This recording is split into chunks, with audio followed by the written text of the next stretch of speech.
Good evening and welcome to The Real Study with your hosts, MrSniDBitS. So like two teams with that movie, it seems like either people love it or they hate it. Okay, I do too. I do too. Yeah. BlackGirlMarvel. I cried laughing. That was hilarious. Tyler Makes Films. It's meant for us to kind of contemplate. Like, I don't think his response to me is completely appropriate. Like, it makes sense that he would react that way. Allthemoviethings. I think the thing why I enjoyed it more too was the fact that we were going to talk about it from this perspective. Lieutenant Commander Ray. I can watch them. I never find anything wrong with them. I love them every single time I watch them. And this absolutely qualifies on that list. And me, the Real Study movie voice guy. I probably would have been in love with this movie as well if I had watched it earlier, like when it came out or maybe right after. Let's go to the poster wall. That was my phone. Apologies. Hello and welcome to season 3 of The Real Study. I am here, of course, with BlackGirlMarvel, Allthemoviethings, and Tyler Makes Films, although that name has changed a few times, so that's, of course, up to him to decide. I don't know who I am anymore. We are absolutely back, and we are excited to be back for, well, what is the kind of the weirdest fall for movies since 2007, 2008. We are still in the midst of a strike. The writer's strike is all but over, but it's kind of, there. And then, of course, the SAG-AFTRA strike is still in full effect. Hence the reason we will be doing nothing but A24 films or independent films, foreign films, etc. But we have been gone all summer, so I just want to check in. How have you guys been? I haven't seen you guys in forever. This is weird.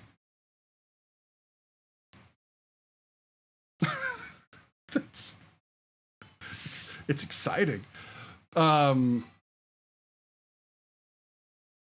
Yeah, work has been crazy. I've been doing I had 3 crazy weeks in a row, and one of those weeks included COVID. I finally got COVID, you guys. I finally did it. Look job. At you building an immune system. Yeah.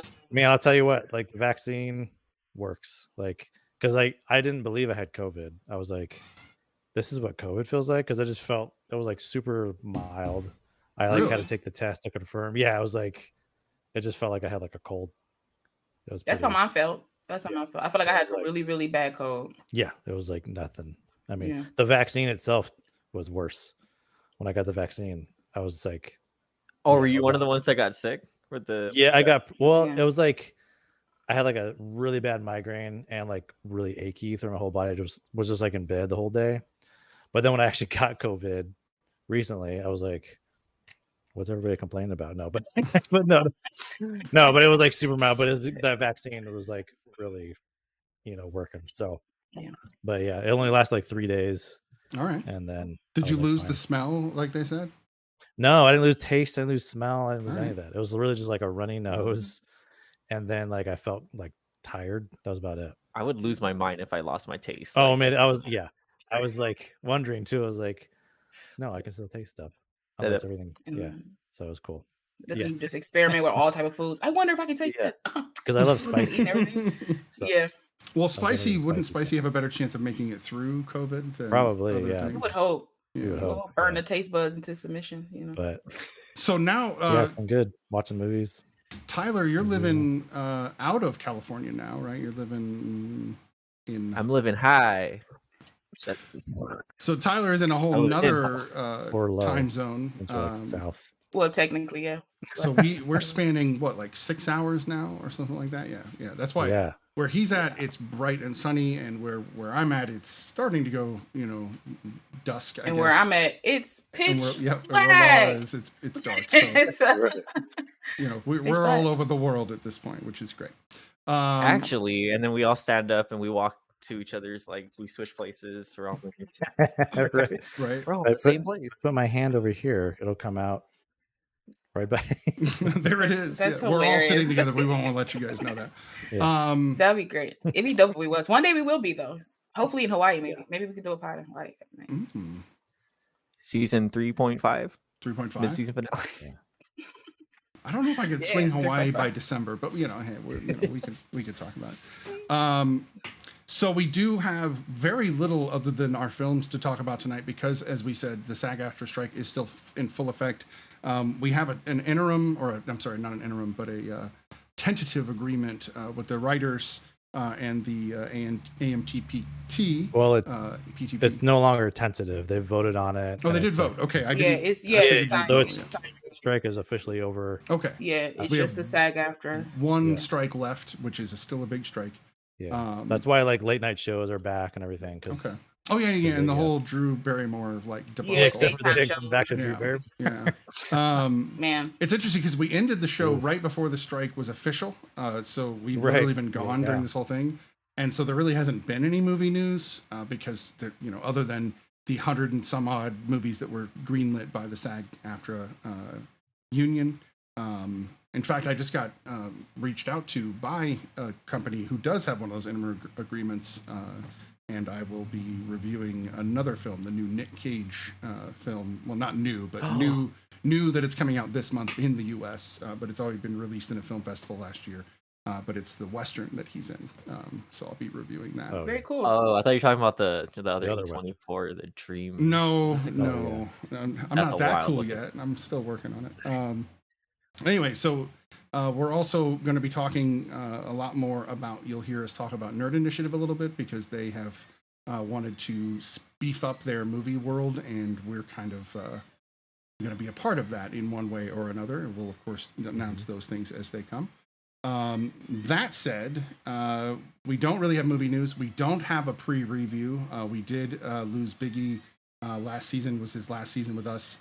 La will be taking over, so if we do get some previews coming up, whether they be independent or A24 announcements, you'll hear they will be chaotic. There'll be some trickling until the SAG-AFTRA strike is over, and then you'll probably get a flood of everything from us and every other movie reviewer, TikToker, etc. It'll be a mad rush for everybody talking about it.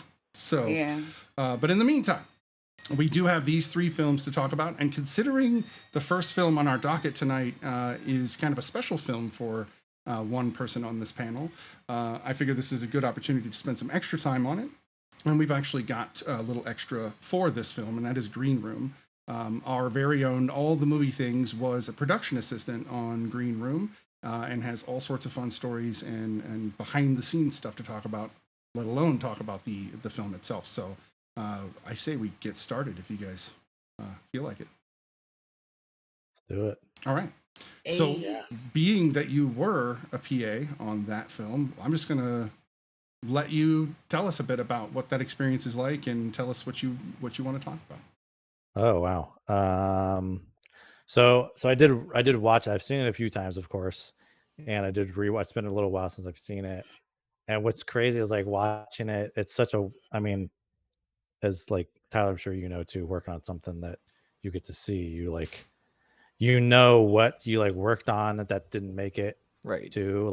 And the thing too is I can smell all the smells come back to me when I watch it. So the green room itself, after everyone's hot and sweaty in that green room, it starts to smell. So the smell of that green room lasts in my mind after we're near the end of shooting that thing. So it gets pretty stuffy. Because obviously there's more than just the actors now. You got it was a cramped space too. It wasn't there were certain walls you could remove. But the green room itself was all self-contained. Yeah, I guess so. That was one of the first things. Man, I can still remember that smell of the green room, and it was just a lot of bodies in there. But yeah, it was an awesome experience. I'm really proud of it, and it was just it felt like a family too, because it was a relatively small crew. It only was a 33-day shoot, so we were hauling ass. We were going you shot that movie in 33 days. Yeah, 33 days. Jeez. We were moving. Yeah. And they're all long days naturally, but we didn't go too crazy. 16-hour days, we'd have a few of those, but still we were cruising. The first AD, Chris Carroll, was really on it. He's and he's most first ADs are kind of hard asses, but he was definitely hard ass, but he was a really cool guy too at the same time. But he's just like, once you're in first AD mode, you're kind of like, it's all about, it's all about. He said he got a job to do. Yeah, he's here to do done. it. It's fair. It's fair. So yeah, it is actually. And something people may not know is like set PAs are part of the like first AD department. So we're under him basically, or whoever the first AD would be. That's who you're, because the office, the admin will have their own PAs and stuff like that, and there'll be other PAs in other areas. Like camera will have their own PAs. And the fun thing too is like something a lot of people don't know is like Anton wore a wig pretty much the whole time through that whole movie. So he's wearing a wig. So everything up until his hair is cut is a wig? Yeah, because his hair is cut. Yeah. Yeah, because the thing was, because like all the stuff that was exterior, we shot first. So all exterior stuff was like the first 2 weeks or so. Okay. And because some of the stuff that we shot that was exterior was near the end of the film when he shaved his head, he had to have his head shaved the whole time. So his head was always shaved. Was like the first thing, because like that was a good wig. Yeah, that was a solid wig, man. Yeah, it was really it was a good wig. And that was also because like we had Patrick Stewart, like that was when we could have Patrick Stewart was like that first chunk of filming. So we shot all the exterior stuff and everything with Patrick Stewart first, and then he like left later on. But we did, I mean, of course, obviously we had him on the soundstage later on, like and also like a shout out to like the art department. Oh my god, like they were working literally up to like the day before, or at least the weekend before we moved back into the soundstage, like building like all the like graffiti and all the like nasty Nazi that's what I was gonna see on the walls. They hand did all of that stuff. Like they were like going through that kind of stuff. So all these little details. I mean, there's like stuff that was in the kitchen that you didn't get to see. It was like a full on kitchen in the back. Like I mean, there's pictures, like I don't know if I shared those, but there were pictures that I shared that I do have that were like of the kitchen that no one gets to see. But I didn't see any of those in the pictures. I've been going through the pictures, by the way, as you've been talking. I've been kind of showing some of the shots as best I can. Maybe you'll want to talk about some of these because they're pretty great. But yeah. Oh, Ray had a question. Because you worked on this movie, did you have to become a member of SAG, or is it production team? So SAG is only for the actors. I was not part of a union, but I could become a part of the union after accruing so many hours, and I would end up being part of the Directors Guild is where I would be if I would have continued on that path. And like you get call sheets, and that's like a way to prove how many hours you worked on a film. Was just basically collect your call sheets and then you turn those in, kind of thing, to get your hours to the DGA. And then of course you pay your dues up front or whatever. But I wasn't didn't want to go down that path of being in the Directors Guild. So I got my pay was like, I think it was like $9.75 an hour, something like that. But that was what, 2013, and then you get like 2014. Oh, that's 2014, yeah. And then of course you get like double and stuff like that as you go over a certain amount of time, which we always did pretty much. So, but yeah, it was awesome. I mean, it was like shot during a like rainy fall in the Pacific Northwest. I mean, it was like quintessential Pacific Northwest weather. I mean, we could not I was like soaked half the time. Like I was like wearing full like rain gear every day when we were outside. We'd have like some times, some air, obviously, as you can see, like it wasn't always raining in the film, but there's obviously like rain on the van and on the ground. And there's a puddle in this exterior shot that you gave me a picture of. There's see like the puddle there in the mud. Yeah, we didn't add any of that. Nice. Yeah, it helped out. Yeah, we shot in different areas. We shot like a lot of the stuff like where the venue is, like the concert venue, and the neo-Nazi camp is. Well, that was like in Corbett, Oregon, I believe, as well as like the mansion or the house that they see them in later on. That was also there. And a lot of really cool like makeup effects. There's one really great shot that is like it's an in-camera effect. So when Mark Webber gets blasted with a shotgun, so that's a cut. So literally from the time you see him going underneath the bar looking for the shotgun, and then there's a cut when he gets blasted with the shotgun, then that's makeup. Like there's no like CG in there, no nothing. It's literally just a really well hidden cut. Dang. So yeah, so they had to keep the camera mark, right? They couldn't move the camera. Exactly. He was really on his mark. Don't move the camera. Like everything was like he went and gotten makeup, which had to wait for that. And it was like amazing makeup. Like I would stand next to him and have conversations with him, and he's just got this gross bloody face is destroyed. That's and it's so funny when you're like have this conversation with this dude has a shotgun blast in the face. Well, one of the other pictures I saw that you had sent me that I didn't get in this grouping was the actress who was murdered in the film. There was the knife sticking out of her head in the makeup. So that was pretty good. Yeah, it was pretty funny. Yeah, she was a local to Pacific Northwest actress. Nice. Yeah, and there's like a bunch of things that I was gonna like. There were 3 times when I was supposed to be like a stand-in or like some part of me was gonna be in it. Like I got full like costume to be. There was a sequence where like an ambulance was supposed to come. I was gonna be one of the paramedics, so I was in full costume. But they didn't use it. We ended up cutting it. There's another time when they're gonna use my hand as a stand-in for like there was gonna be a close-up of the knife kind of thing. But they ended up not using that. And then there's also another one where they there's another camera trick where Anton like takes the machete to the big guy that he was the bartender to his neck. That's a kind of cool camera effect. But there was one where the camera was on Anton, and it was like when he swings towards camera. I don't think they used it. They may have used it. We shot it because I got doused with a lot of like fire extinguisher stuff. Like that was like a nightmare. There's so much fire extinguisher, like that stuff gets in every nook and cranny. It's bad. But did you have to like reset a lot after each of those? Yeah, like I got hosed down. We'd continuity was a nightmare. I bet. But yeah, so there's another shot where I'm holding the shotgun, and it's just like a stand-in thing for Anton to react.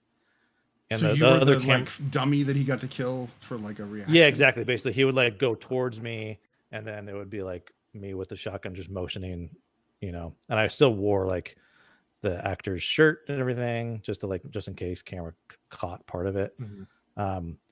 The shot where we see the machete go into his neck, that was like a reverse camera, reverse playback kind of thing. So they start with it on his neck, and then Anton pulls it back. Kind of thing, and then like what they did is they reversed it so it looks like he goes in, so it was safer for the actor instead of him trying to like actually and also like makeup wise they could do the makeup and keep the makeup there, and then obviously they cover it up in another shot. But I could talk forever about it. That's wild. Well, that's kind of it's awesome to hear about. This is not something people get to hear about often, at least if you're not involved or know people in the industry. I'm sure Tyler has heard plenty of stories like this, and I know Law and I are both very interested, and I know Law likes to act. But so we want to hear more of this kind of stuff, and we've probably delved further than most people because we're film heads. But I find it fascinating. You and I already sat and talked about this movie for an hour, and I'm still sitting here enamored about this. Yeah, so, there's so many fun little things like. Just from a technical perspective, like there's 2 green rooms technically. One was like a partial green room because with the little drug house below, that was made into that was from a container, so like a truck container or a train container. You know what I mean? Like one of those big things. That was on a different part of the sound stage, and then what they did was they built a part of the green room on top of it, so they could shoot and everything. So like on the main green room stage, there was like nothing below it because it was like more like ground level. It was raised a little bit so they could like jump down, and then it cuts to like whenever they shot below. Oh yeah, because they're road stuff. Yeah, so because you could still see some of the green room from below, so it's a partial green room. So they basically had to replicate a lot of whatever the camera would see in that corner. That's cool. In another section, yeah. Yes, that was kind of fun. So there's 2 big chunks. And then also there's like one little tiny like corner piece.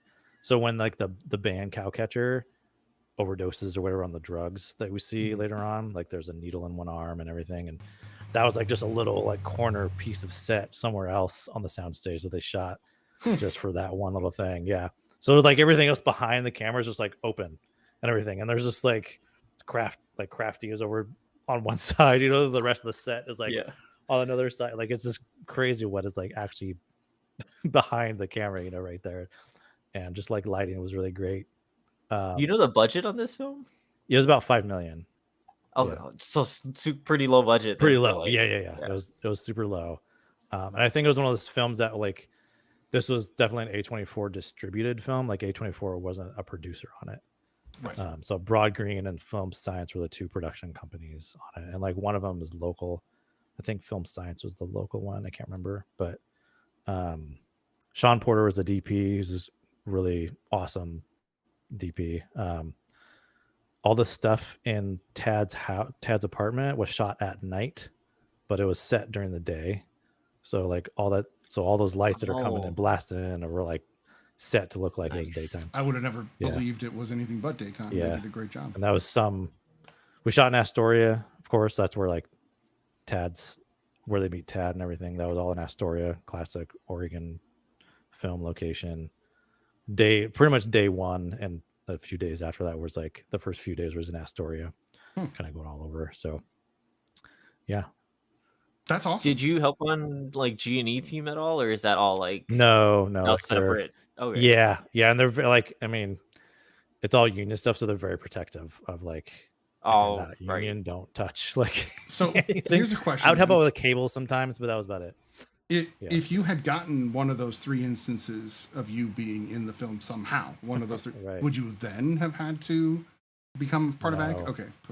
I don't think so. Like, okay. It's the same kind of thing too, where like you still have to like get hours and everything. You know what I mean? Because not all background actors are SAG. You know, so like we had a lot of background, like in that whole like. There's a moment where I'm like actually off camera during like the big like group kind of mosh pit scene. Yeah. So I'm like off in one corner trying to like make sure people don't get like hurt and everything, make sure I don't get hurt. But like I'm in like a dark corner somewhere in that scene that you don't see and it's all slow motion for the most part. But was your head there's like shaved like it is now back then? Yeah, it was. Yeah. So you would have fit right. I kind of like blended in anyway. Right. Right. Yeah. So you could accidentally catch me, but it'd be fine. I was gonna ask if you were Patrick Stewart's like stand-in. Yeah. You just go. Yeah. And that was kind of a cool thing, is like interacting with Patrick Stewart and stuff like that. Yeah. So he was very cool. What did you get to meet? Like all of the main cast? Did you meet Imogen at all? Oh yeah. Like I was like, you kind of like when you're a set PA, you're right there with them. Like, right. And like I can't say enough good stuff about Anton. He was like, I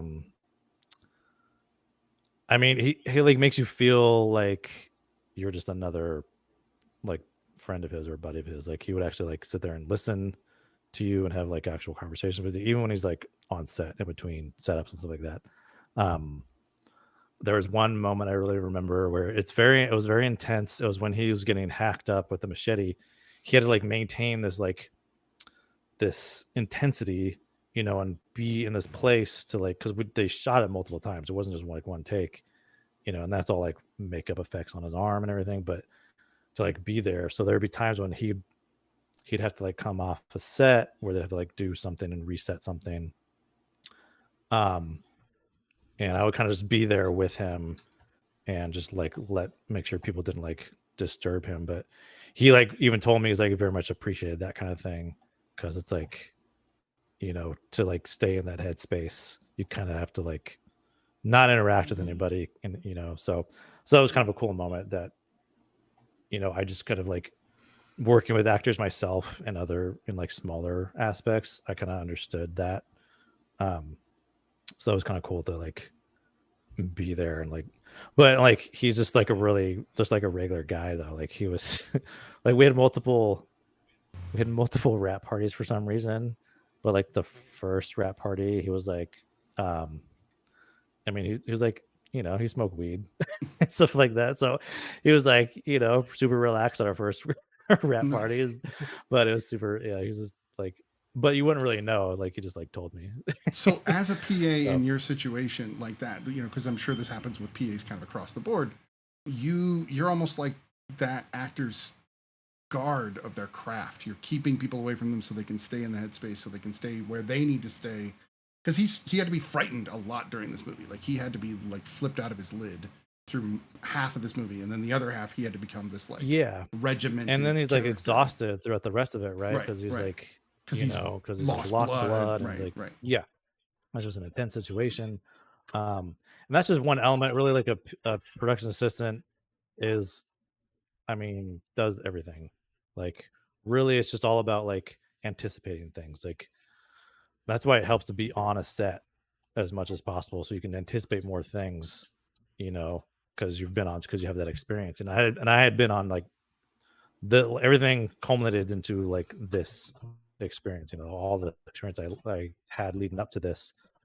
So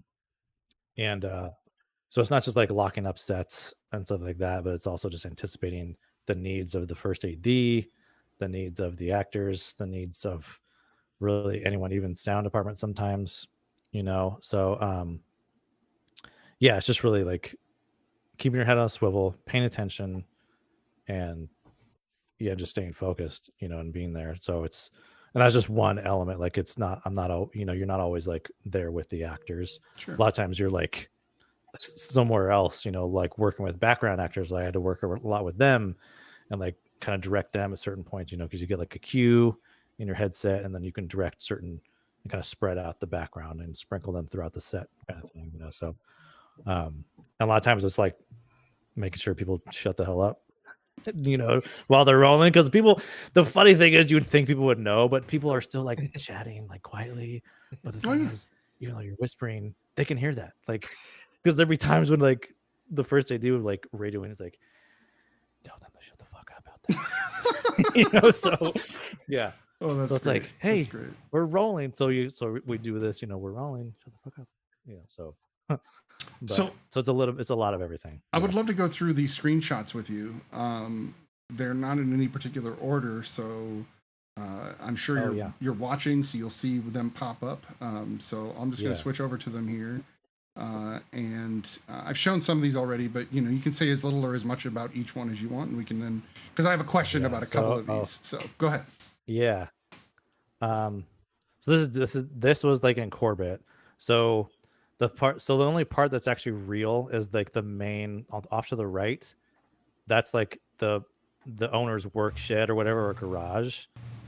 The art department built out the sides of this structure. So like where that cow catcher sign is and everything on those doors, that's not actually there. Like, they built that and everything. And so it matches the floor plan of the set too. So it makes it more believable that like, okay, this is where the entrance is. So the entrance of our set had to match what you see on the location there. So interesting. That's Macon Blair right there in the blue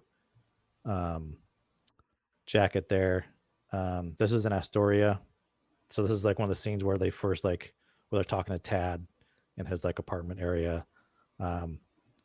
So that's another one of those things. So that's why it looks like it was daytime in the van, because there were lights literally everywhere. Wow. Yeah. Okay. Yeah. I like that. Yeah, and it's kind of crazy too, because like the film's really dark, but you see like even then you still got a blast light, you know, to the like that's a big for like yeah exactly. Like this was wrap. This is the last day. That's Anton right there. Obviously it was his last day too, but it was like everyone's last day. That's Tracy. That's our script supervisor. That's on right behind Anton is Jeremy Saunier, the director and writer. He's also a DP himself. If you've seen Blue Ruin, which was his film before this one, it's an incredible film. But he directed that one, wrote it, and he shot it. So he knows Cameron Light himself, and that's one of the producers there in the beanie. That's Paul's hands. He was our sound mixer on set. So the whole time, he's like monitoring sound. Everyone's mic'd, and so he's got all these different channels coming into his board, and he's just a wizard. I worked with him on Librarians also. Nice. This is one of the one of the bands that ain't rights gear stuff, like the drum set. There's nothing in there. Or the not rights, I think they said was the other name. The aren't rights is what they put on the. That's what it was. That's right. Yeah. That way they could be proper, if you will. Yeah. This one was one of the. Is this Anton's back that you're seeing in this That's picture? Anton, yeah. So from here I can tell it's a wig, but not in the movie. Yeah, it's crazy not in the movie though. Yeah, it's pretty good. And that's our boom op getting some like wild stuff. There's you can kind of see Jeremy right there, kind of like directing, but for this stuff it was all in the crowd, so Anton didn't have to actually be in the shot, but he was like very much wanting to watch. Right. It's just another like kind of looks like hair and makeup is doing last looks right there on Joe. And this is of course the green room. What's funny too is like a lot of the cast. What's that? This is the green room itself. Yeah, this is the green room itself. Yeah. And so you can see like Anton's glove. So it's actually like a little like duct tape glove that they made that he can just slip on and off when he needs to. Nice. Yeah, Alia right there. Alia Shawkat. She's hilarious, by the way. She was in base camp, which base camp is like where the actors and everything are like kind of held. It's like the main area for them. But she was in base camp doing something, and someone gave her a radio, and suddenly she just like took over the radio. So we kept hearing Alia in our headsets, just like barking orders and being funny. Great. So, yeah, so that's just a shot of them getting prepped. The funny thing is we had a lot of like British actors, so like just another shot of the band playing during.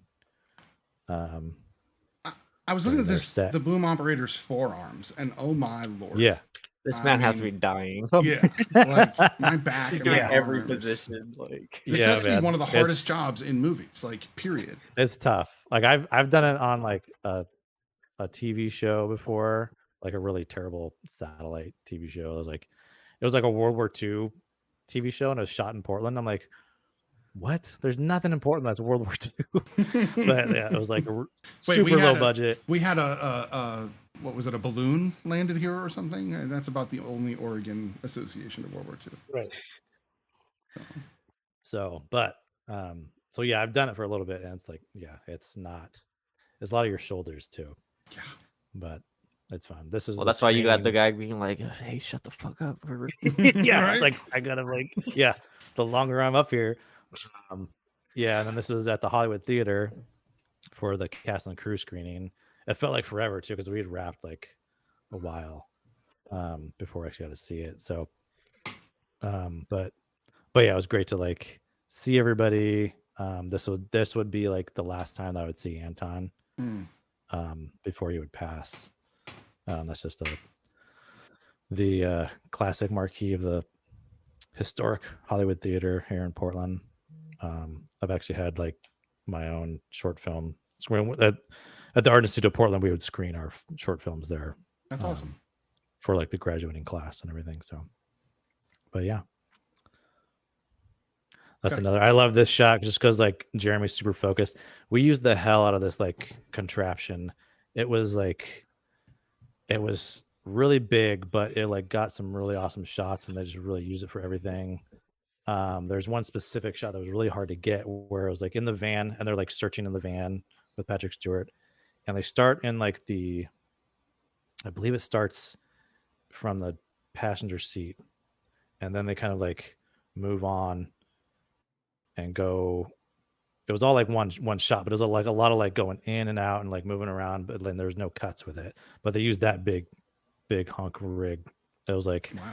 It was almost, you can do dolly moves with it and like jib moves. Oh. You can do kind of everything, but it was like basically made the camera kind of float. That means they had to break that thing down and bring it inside too, huh? Yeah. Oh yeah. It was like, that's terrible. Yeah. It was pretty big. Yeah. I mean, that is so that's a footstool. That's our script, right? That's a footstool. That's Tracy, our script supervisor's footstool. I mean, that she would use. Yeah, so a lot of times she would be in smaller areas, and she just use that, and like sit on that and do her, scripty stuff.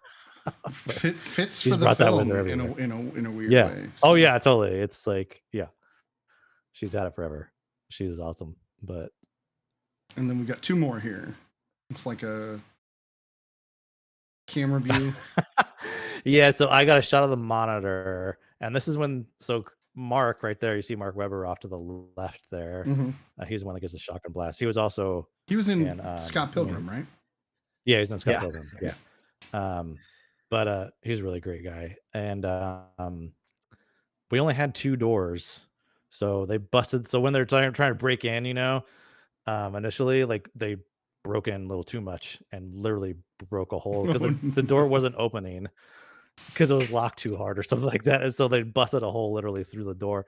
And so they had to take the door down and bring in the other door. And that was the only other door we had. So they couldn't do it again if they busted another hole in the door. So that was like, that's funny. So that was everyone's reaction to like this giant hole in the door. I assume this last picture is of one of the rap parties.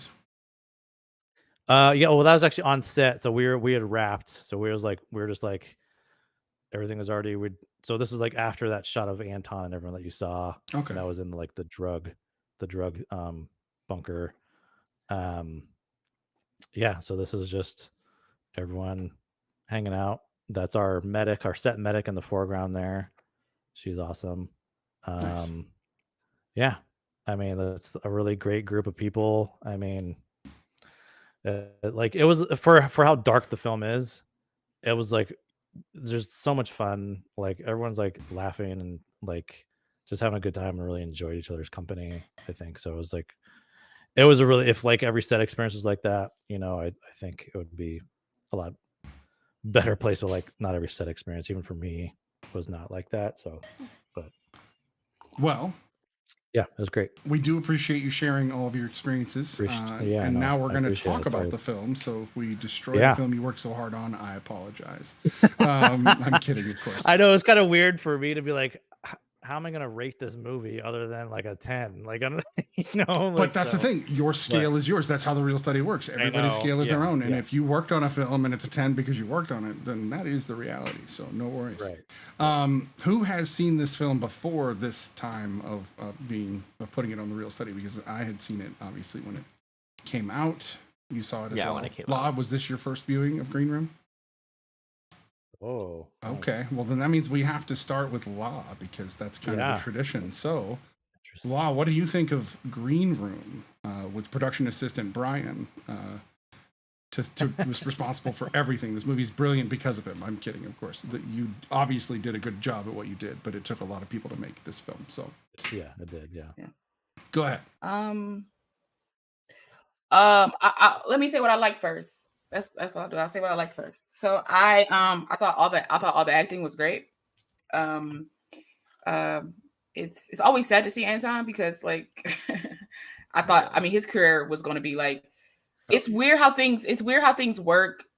And this is no disrespect to who I'm about to like equate him to, but it's one of those weird things where like could Anton and like Tom Holland had existed at the same time?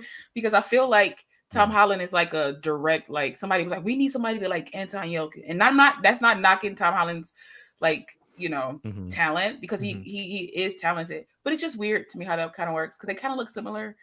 I can see Anton Yelchin being like Spider-Man. I can see him being in Uncharted. Like, it's just weird. I just think that like, if, I'm sad he passed away so young because I knew his career was about to be something because anything he was in, I liked, except for this movie. Yeah. But I'll get to that later. I'll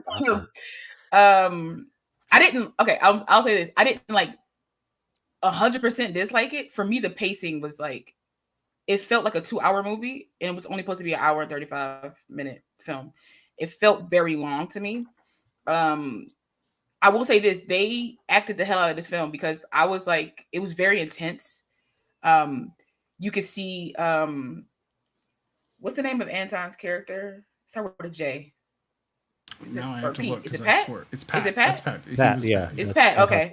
Yeah. I don't know where I got a J from. Anywho, but you can literally see like his life draining slowly but surely. Like that was just like an amazing like thing to view. You can like just see every time he had to put effort into it. Once they kind of like went back into the green room or they had to like stop and do something, you could just see how drained and done he was. And I'm like, makeup was amazing for that. He was amazing for the acting.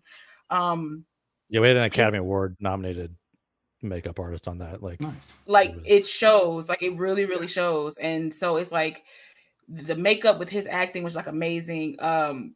The way everybody died, I kind of chuckled a little bit. I know that's really messed up, but I really took a little bit because to me it felt very real world stakes. That's the thing about Jeremy. That's what it felt like. Yeah, like Jeremy. Like if you watch Blue Ruin, it's like a lot of similarities in there because like it's like a revenge film, but like nothing goes the way it's supposed to. You know, it's like this perfectly planned thing. And it's the same thing with this. Is like nothing. Like they have no idea what. Like put yourself in this situation. Like nothing's gonna go right. You know nothing. So, and like that's what I liked about it. It felt very real world. It felt like they were skeptical as they should be. Like it wasn't like a dumb like movie in the sense that like it was like they were like, let us go, give us the gun. They're like, all right, we'll do it because they're gonna let us out of here. And they were like, but if we give you the gun and old boy in the room. Like it was like 1 + 1 not 2. Like it felt like that's what the movie felt like to me. Like 1 + 1 not 2. You know, very. And I felt everybody's weight. I felt them being like, should we just wait? Do we leave now? I felt like everybody's like impulse to like either stay or leave. So I felt like the acting for me was like top notch. This story, when you read the tagline for the story, it's wild. Because I've seen this advertised, but I just never paid attention to it. So when I read the little synopsis, I was like, what? I'm like, punk band white supremacists. I'm like, this is what is this film about to be? And for me, it wasn't a bad film. For me, the only issue, because I enjoyed everything. I love the kills. I love that they had the dogs and the German. I really thought that was going to come back. I thought she was going to take control of the dogs. Aaliyah's character, was her name Emily or Amber, something like that. So I thought because she knew a little. Amber's the blonde. Amber's the blonde. Okay, no. So who's Imogen Poots? No, not Imogen. So who was Aaliyah's? Sam. Yeah, Sam. Okay. Alias, Thought that she was Alias. Pardon me. I like getting people's names right because Jesus. I thought because she knew what the German word was, I thought she was going to take control of the dogs. I swear he was speaking German. I could have been like very wrong that he was speaking German. It's German. Yeah, those German commands at the dog. Right, and I thought he was doing this. So I thought she knew German. So I thought when the dog ran up to her, she would. I thought they heard him say stuff, and I could be like, I know I was wrong because she died in a horrific death of getting mauled by some pitties, but so like really sweet, by the way. I bet they are. When the dog just ran off, I was like, "But he's so cute." I know. Yeah, it's like That's one of the saddest moments in the film. Yeah, it was really the dog. Yeah. But it's like I'm happy that they left him alone. Just like really, so it was a puppet when they were eating them the close up of the neck like being torn out. Yeah, that was a puppet. It was like some. You dig that? Like I enjoyed everything about this. I love the aspect. I love that it took place in this little room. I like contained films like that.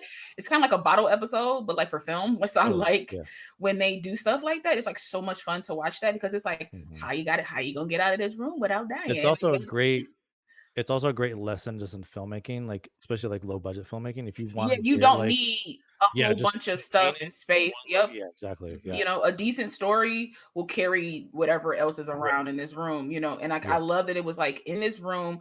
I love that like we knew every area. Like we knew, like as the audience watching, we knew. Like, okay, they can't go there. Only way they can go is through this door. And if they go through this door, they're in this open thing. And if they walk out, like, the environment. Without them even really showing the environment, right? Like, so that that was like very, very cool. And so I enjoyed this film. I did. For me, it was just the pacing. I can see. I was like, damn, this feels so. I'm like, I get it. They're a punk band. Let's move on to something else. Like, I was like, this is a lot. I was like, but other than that, I thought it was a very A24 film, very unique, very like out there, very smart in how they like just make their films, just like just the attention to detail. Cause like all the like Confederate flag and swastika stuff, I was just like, damn, that's a lot of detail.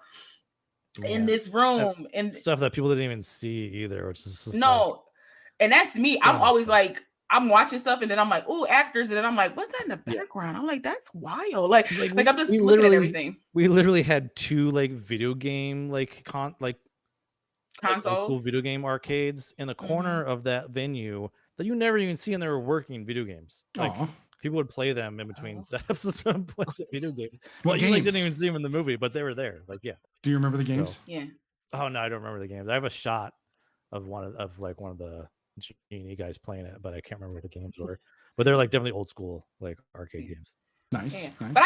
But I enjoyed this. And I, like I said on Twitter, if you follow me on Twitter, hearing Patrick Stewart say "nigga" was like one of the wildest things. I forgot about that too. I was like, whoa. That's one of the wildest moments of film history for me in particular. I don't care if it's for anybody else, but for me, I actually replayed it because I was like,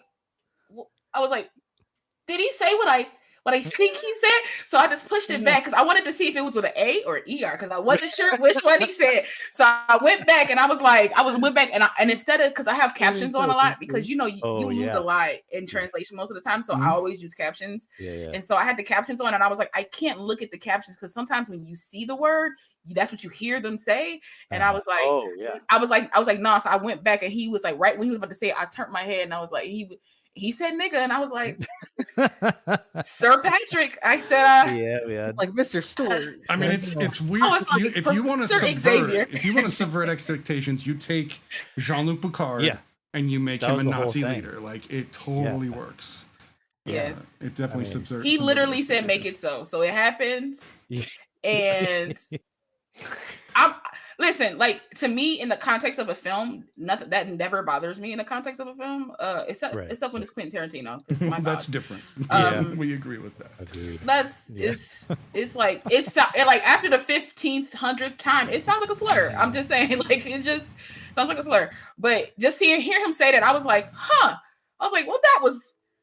I never knew I would experience. That's not on my bingo card. You know what I mean? So, but it was nice. But it was just fun. It was just fun to. So to me, that's the highlight of the film. But it was a good film. I imagine there's two.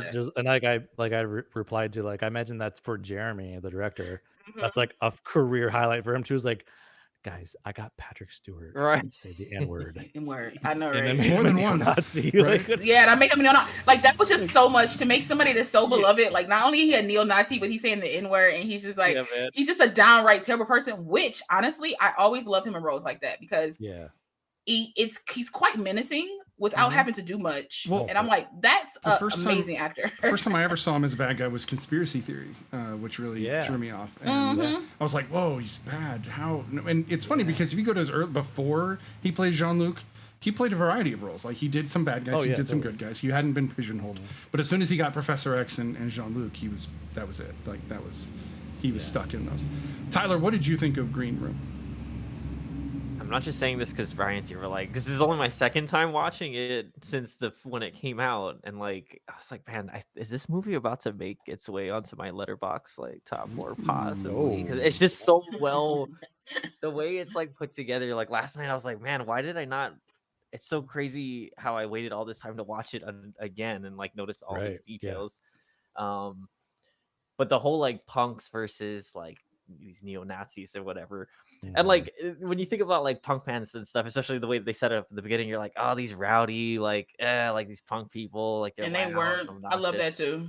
They have so much humanity, right? Like, and then in contrast to like the neo-Nazis, of course, it's like they're like you're rooting for them the entire time. Like Anton's character especially, I think I enjoyed watching his character especially because he seems like he's like a coward, right? Or like he'll kind of like he's kind of timid and stuff. But as soon as like it comes to like doing the right thing, he doesn't like hesitate. Like, oh, man, because I know I would have hesitated, but immediately when he saw the body, he's like, "Oh, I'm calling the cops!" Like immediately, like he didn't even hesitate. I'm like, dude, you were in a warehouse full of these guys. You're gonna call the cops? Like you didn't like stop to think maybe like this might not be a good idea. I mean, which is why they kind of like selected him the leader because they were like, he was like, can one voice talk? And she was just like, had he not called the cops, don't you think they would have been dead faster though? Like the cop call is what saved their life. So I definitely think that it was brave of him to do it. Yeah, I think it was also brave of him to suggest, to say, Nazi punks fuck off. I know. Yeah, that's quite a song to play. That's how you gain somebody respect. That's how you gain their respect. Right. As soon as they were in the green room, they knew what kind of bar they were at. And they had, obviously Tad had like mentioned it a little bit. He said they were kind of right wing or ultra left, which I thought was a really strange like comment. I was like, whatever. Yeah. But it I don't know. It felt like I don't know. The first time I saw this movie, I felt like that was a big factor. But then watching it the second time, I'm like, well, no, they really kind of earned their respect by doing that and then playing great music after that. And then playing great music after it, yeah. So yeah. I enjoyed that part too. I enjoyed that. Yeah. Yeah. You got anything else? They could actually play those instruments too.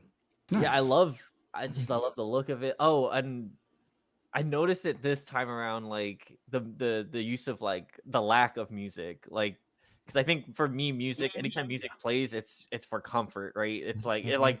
I think even during that time where they do the slow motion and everything with the band jumping around, like, it felt weird. Like I was like, oh, I'm kind of vibing. And it's like they're neo-Nazis, but I'm kind of vibing right now. Like I get what it feels like to be listening at a concert and just feeling the music for a second. And then like I think, most of the movie, you don't have music. Like, yeah. I think too, that was more about like the band really like being in their element too. Right. You know what I mean? And kind of like, just being there and doing what they love kind of thing too. Yeah. Like their whole comfort zone, like exactly. Totally. I enjoyed the approach to what you would normally see in a movie like this. So them drinking at the beginning of the film is odd because instead of showing them drink all night, which a lot of movies would give that, and maybe even montage it a little bit, they just cut as soon as the first drink. They wake up, and I like that kind of just sharp, fast, get to the point. We know they drank all night. We know what they did. We've seen those movies before. We don't need to see it.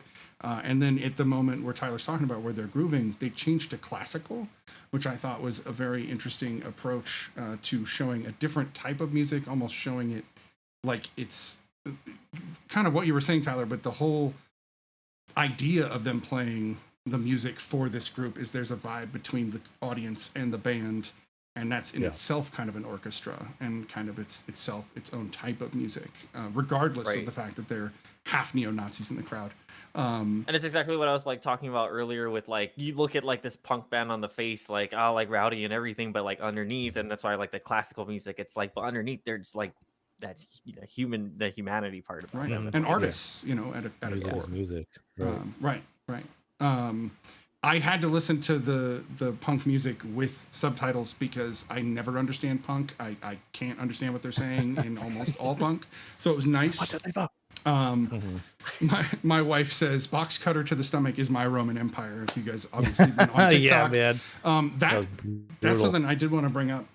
The first time I saw this movie, when he got his stomach slit, when Imogen cuts him from groin to sternum, I paused the film, and this was my first time watching it, and I said, I need a minute because the effects are good, and it was like she did it without hesitation, and it fucked me up. Like, I enjoyed that part. So it's hard. good, but it I had to be like, I had to stop and go, did they kill that actor? Because that's what I kind of feel like. It felt like they did. I felt like I was watching a snuff film. Day. So that's just. But we remembered him well. I thought I saw Memoriam at the end of the movie. In Memoriam, oops, yeah. But yeah, so I saw that effect. I was like, "Ooh, yummy, yummy." I mean, essentially, he was already dead. She just cut open a dead dude. Well, because they didn't know. They didn't know. Which to me, that might have been the realest moment of that entire film.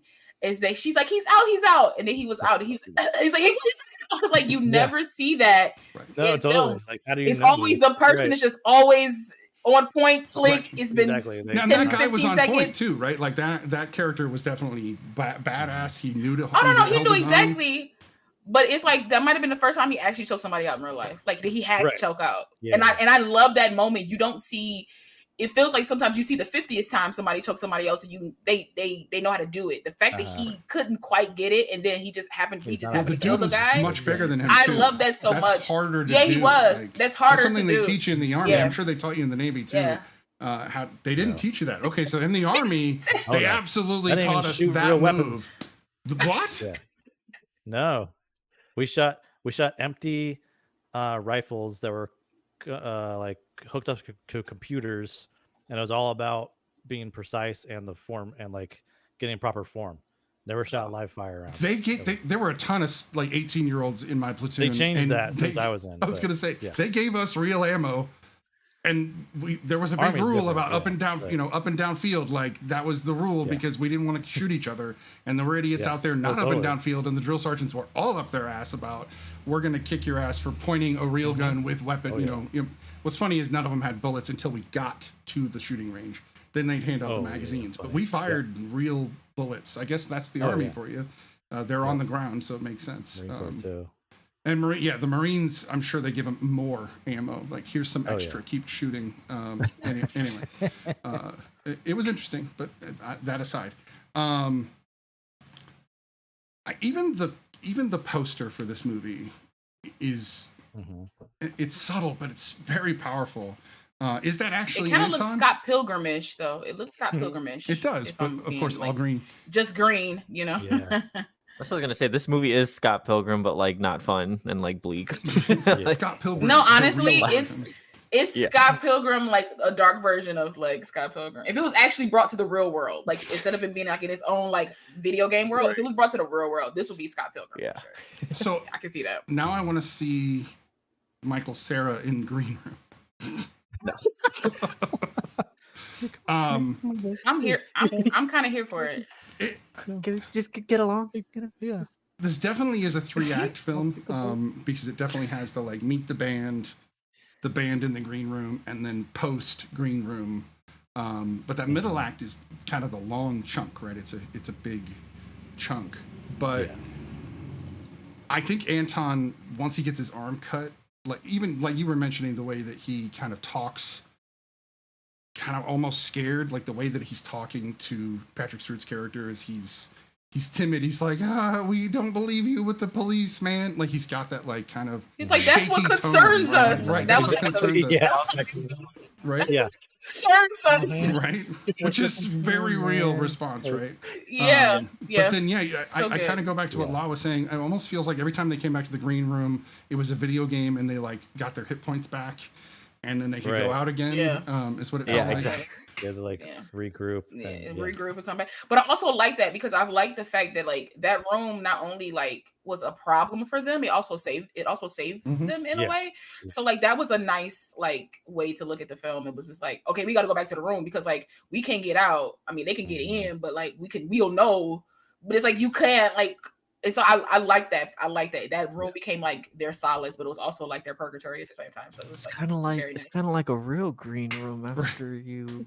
I don't know if everybody. I mean, I know you guys all know what a green room is, but for the longest time, I didn't know what a green room was. I just heard this term thrown around, but it's the room they put the talent in before and after. I'll never look at a green room the same as long as I live. And they're never green. Thanks. Right? They're never. Thanks, Bri. I blame Bri for this. Thanks, Bri. So I got to know this, Brian. And we didn't actually hit you up with your like initial thoughts because you worked on the film, so like you have a lot of initial thoughts. But you saw the film obviously in theater, and you'll remember parts and smells that you had experienced. But what did you think? What was your first take? Everything. What was your take the first time you watched it through? The first time I watched it through, oh my god, it was. I don't think I'll ever be able to watch it the same as like you guys, you know what I mean? Like I'll never be able to like, because I mean all of us in that saw the cast and crew screen were just like, I mean of course there's like the story and we see it in chunks, so we know like the overall story. We don't actually see it until it's finished, of course, but you still know what I mean like we like killed Patrick Stewart like the first days ago, right? Yeah, you know, like it's like, oh, well, that's happening. It's like, spoiler alert. Yeah, he died like a boss, though. I will say that. Yeah, it was kind of it was like old school like setup too. Like they like rigged this like line up to like where his head was. Well, did they do like a pulley? Like, well, like I can't remember. I think it was a remote thing that they were to like push. So we had like a little packet of blood that would like went up to this tube. Went and then bam, and like they hit it with some makeup, and like the way he's turned because camera's like on the one side, so you don't see the hidden tube and everything, you know. So there's a lot of like that's the thing I love about this movie because there's a lot of like old school just like filmmaking stuff, you know. Like it's not like super overly done, you know. I mean, it's just like really great. I mean, that's Jeremy too, you know, like the way he does things, but back to my initial reaction was like really just like couldn't be happier that I was a part of this project and that it's actually like had like this great following, you know, like people, like a lot of people love this movie and still feel like it's kind of underrated in a lot of ways, you know, but I really did enjoy it. And of course for multiple reasons, but like even just from like the cinematography, I really love the cinematography. And I will say, like, to Law's point, I can totally understand the pacing kind of aspect. And that's kind of like, I mean, it still felt like an hour and a half to me, but again, I was like there, so I know, right? You know what I mean? But I could totally understand where, like, even watching it this recent time, which is like the 4th time I've seen it, I can feel like there being like, okay, there's some slower chunks in there, but I understand like it's kind of like a slow burn for some parts. Right. I mean, so, and then some parts kind of like ramped up. Yeah. And it's an art house film technically. I mean, it really is. Right. It might be graphic, but it is more. It feels more artsy than your typical release does. So yeah, and there's a lot of things in there that, you know, Jeremy does that that he's trying to speak to, like Tyler mentioned, like their humanity. You know, like, I mean, the running gag about the island band is like great. That says so many, like when they finally were like, all right, fuck it, my real, you know, island band is this, you know, it's like, so like they're not trying to be like these punk, you know, keep this face as this punk band. You know, I mean, it was to me, it was like a commentary just on like even like actors, any type of artist. Right, like you have your persona that you put out, and then you have who you actually are, and you could tell that the guy had the persona. Like the one guy was like, "Sorry, man, I almost obliterated you," but then you tried the same thing with the neo-Nazi, and it didn't work. Like it didn't work. Like he put you in your place, like immediately, and you were like, "All right, cool," and you like moved them on. So like to me, I just liked. I thought it was, which to me lends to them being very human, and like when he choked out, like when the one guy choked out the guy, and she slit his belly. He was like petrified. Yeah, he was like, even though he had basically like, just killed him. Right, he basically just killed him, but it's just like he was like petrified. Like everybody, like when Anton like sliced the dude at the bar, and you know, and he turned back around, you can see he's visibly he know he had to do it, but he's visibly like mortified and upset. And I feel like everybody played that so well. Like even Imogen, like she played it like the I gotta focus and get this done. And then now that I got it focused and I got it done, like tell this shit to somebody who cares. Like I don't care anymore. Like I care see this moment, but I don't care anymore. And we never. That was the whole thing too. Is like we're never gonna hear what his is. It was like, so, do we have any guesses on what his band would have been? I would have thought. I would have thought that maybe as an Easter egg, they would have put his own band, because it wasn't Anton in a band. I believe he was in a band. I think. Am I getting him mixed up with somebody? I don't know if Anton was Never mind. in a band. I think I might get him mixed up with somebody. Let me go see. Like I said, they did know how to play those instruments, but they only learned for that movie, so they didn't like they weren't like really great at playing instruments. But yeah. Dig that though. That takes commitment to learn an instrument and a song for anything. I mean, they played at one of our other rap parties. They played for us as the Ain't Rights, so they all got up on stage and played one of their songs. Do you think Ain't Rights would have been his band then? Maybe he would have been like, "Yeah, I'm an egotist. It's my band." Do you guys have an island movie? Since that's our shtick. Lord. Maybe I'll have one towards the end of this podcast. Right. Tell it to somebody who cares. All right. Well, we can go ahead and rate this. So we have 2 other films to cover, and I'm sure at least one of them is going to have plenty for us to talk about.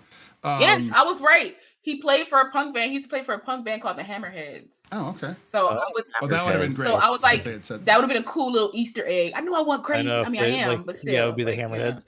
That's funny. Yeah. Yeah. That'd be cool. So ABBA. No, it's the Bee Gees. Anyway, all the movie things. Since we think it's likely a 10, I'm going to ask you, what do you rate Green Man? I mean, you see the head? You already know what it is, right? He did like that. Right. You already know. I'll be fair.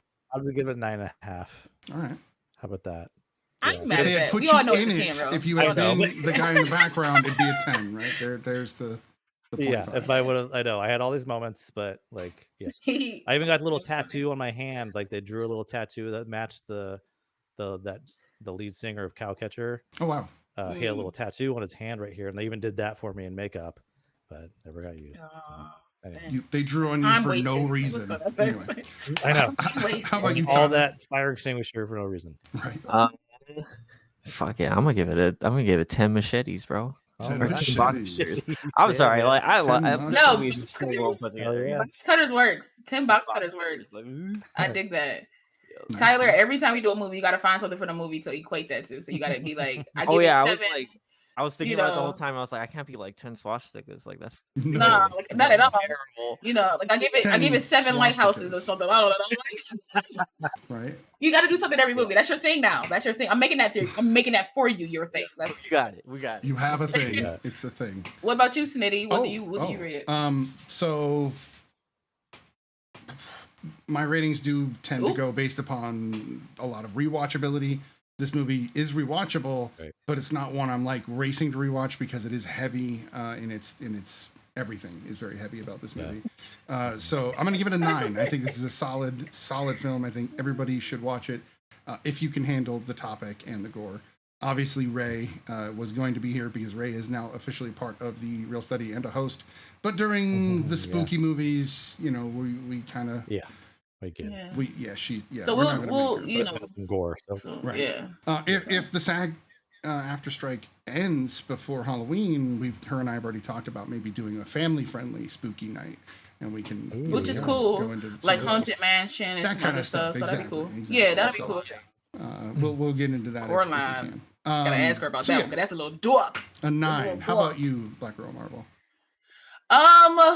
I give it a solid 8, and that's only because of the pacing. I would have given it a 9, but for me the pacing really you just took me out of it a little bit, even though it's still a good film. But I'll give it a solid 8 though. That's good. Solid 8. So yes, a great film. And if you want to, you know what? I'll give it an 8. I'll give it an 8.5. I'll give it an 8.5 because Bry is a part of it. It gets because they had Bry on the set. You know what I mean? So it gets an 8.5. I'll bump it up. I love it. We had a Real Study member bump up a movie. That's never happened before. Yeah. So, all right, we're going to move on. Season 3, anything can happen. Exactly, right? So the next movie that we're going to be discussing is another A24 film. This one is The Lighthouse. And this, of course, stars 2 people. And then another female actress is in it a smidgen. I guess there's 2 dudes that walk away from The Lighthouse. They count. But that's really it. 5 people on camera. Don't even, like, say a word to. Right. Well, technically 4 people. It's 4 people on camera. Just 4 people. Well, yes, because that other gentleman, the other dude, the second. Right. If you were on that movie, you could have been in that movie as one of the. There's 100% chance you would have been in that movie. Yeah. So this is done by Robert Eggers, who is the same director who did now known as the director that did The Northman, which I still haven't seen, but he is most known for A24's The Witch. None of you guys have seen The Northman? No. Oh my god! What? It's just because I know what it is and it's long and I'm like, it's not. I know it's not going to be bad. It's just I loved it.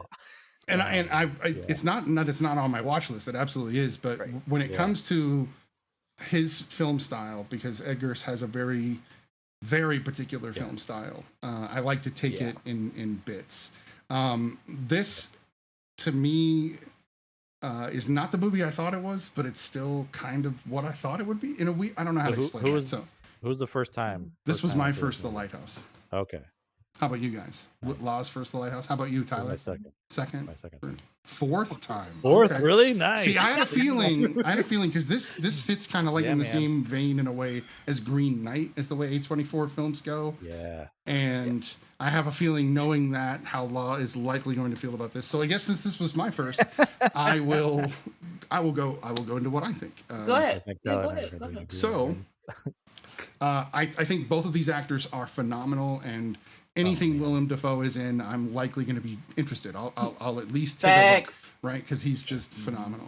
And Robert Pattinson, while he had the Twilight years and everybody bagged on him, the dude has absolutely proven that he has chops. Yeah, no, he's great. Incredible. Yeah. Spade. He was kind of the best part of Twilight, acting wise. I'm just saying. If you replay the films, he was kind of between him and Charlie. That's all. Okay, I agree. I like the first one. Papa Cullen, though. Anyway, we don't need to go into that. All right, we could review Twilight another time. Please, can we? That'd be great. Anyway, go ahead, continue. That'd be so much fun. We could, but it will just be a thrash fest. Yeah, let's do it. So the Lighthouse. I'm sorry. Go ahead. Lighthouse. I love black and white films these days. If somebody has the gall to pull off a black and white film and do it well, that excites me. And the fact that this took place, in the late 1800s, black and white works perfectly for it. It's as gross as everybody talked about, right? It's as gross as I heard, but that wasn't shocking to me because gross doesn't really shock me anymore. But it definitely was ultra intriguing. The only the only negative thing I would say is that it was too dark. That movie is so dark, it's really hard to see it, and I had to max my screen brightness to even really see the film. So this is perfect, theater film. Go see it in the dark. You would not notice, but as soon as you want to watch it where there's any daylight, good luck. It's very hard to see. But that's the only real negative I have for it. I love that it's a maybe horror movie, maybe just somebody's delusions. I love that it's kind of a Mermaid's Tale about how dark and evil sirens are, but also there's a lot of Lovecraftian, elements in this that I really, really love. So it's definitely one of those there's a lot happened, right? What really happened kind of thing. Yeah. So I my initial impression was I did enjoy it. I actually did enjoy it quite a bit. What about you, Law? I'll say your same sentiments about Willem Dafoe and Robert Pattinson. I thought they did a really good job. Willem Dafoe for me is just tops. Like, it's a part where where they mix the turpentine and the honey. Oh man. Yeah. And in their thing, and they're just like, was that actually turpentine and honey? Like, yeah, they just, they're just going crazy.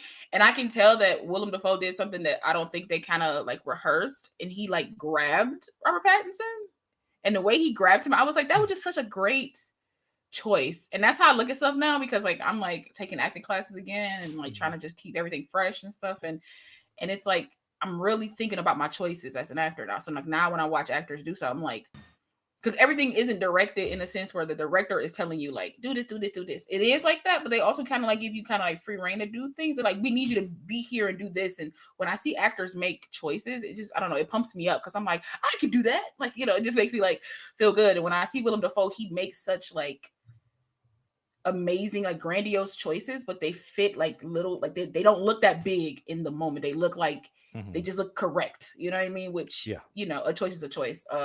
But I love the black and white aspect. I'm obsessed with like anything black and white. I love black and white pictures. I thought, again, this is kind of like a bottle film again, like, because it's like it takes place on this island in this place, like you're not going anywhere. I thought this movie was wild.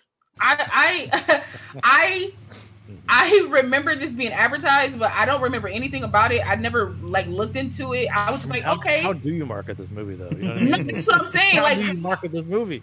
No clue. So I'm like, oh, it's black and white. It's black and white. I'm like, Robert Pattinson, Willem Dafoe. I'm like, oh, that'll be cool. But I never went further enough to go watch the film, because I was like, I'll get to it. Maybe eventually, maybe we'll do it for the show or something. Like, I really didn't think about it. And then when I'm watching this, I was like, what did these dudes get me into? What did you get me into? I was like, what is this? Because it was just like, it was jizz everywhere. It was butts and nakedness. And then it was like, it felt very like Greek. It felt very like mythologized. It felt very can talk about that. Promethean, like Prometheus, and like it felt very like sea god, like it felt it was just crazy. It was like all over the place. And so I started to like dig, after I watched the film, I started to dig into and like read like some people's analysis and stuff that they were saying about it. And I was like, that's cool, but all right, whatever you guys say. But I was just like, this film is just like chock full of like, not only is it art, like when you look at it, like cinematography was amazing. I was just like, I was like, these shots, like it was just one, like the shot of Robert Pattinson opening up the book to see seeing like everything that he's written about him, which I was like, you shady, bro. He worked really hard around here. You said severance with no pay. I'm like, I'd have killed you. You'd have died. I'd have just murdered you, like, at this point. But the scene, like, when he has the book open and all you can see is like part of his mustache and then like the frame of his eyes, and I was just like, and then the fact that it's cut in like that weird, like, the not aspect weird, ratio but is he's like put the ratio is like so. It's like original photography style. And I thought that was like amazing. But I will say, there were moments where it felt very Andy Griffith for me. I was like, because I think they sped it up a little bit. Like when he was pushing the wheelbarrow, I feel like they sped that up because the way he was walking was like, even though I know he was on rocks, but it felt very sped up. And even when he was was he putting coal into something? That felt sped up, like he was going like this. So it felt quite slapsticky in those moments to me. I was like, I don't know if he was like rushing for time or whatever it was. It just felt weird, or maybe that was like his own psychosis, and he was just like moving so I was like thinking of a lot of stuff like when like those little moments would happen. But I don't overly like it, and I don't dislike it at the same time. This was a thing to view. I felt like this was like art to watch. Like I feel like if they put this up in a museum, it would just be on all walls, and you could just like walk around and just watch. You know, the different things. Like maybe they have different scenes on different walls. Like I felt like it was like an art piece that somebody was like, I think this could be a movie, and they were like, all right, let's put it together and send it on now. And that's what it felt like. It felt like I was just watching an art piece. That'd be me dead center in that room. I'd be like, you guys gotta watch this, bro. Look at all that. Let's go with Brian. And the name of the exhibit would be Jizz Everywhere. Jizz Everywhere. Or just Jizz with 3 Z's. Yeah. Jizz question mark. Brian, what did you think of The Lighthouse, if you will? I love this movie. Man, I like Robert Eggers is like, for me, I think he's like 3 for 3.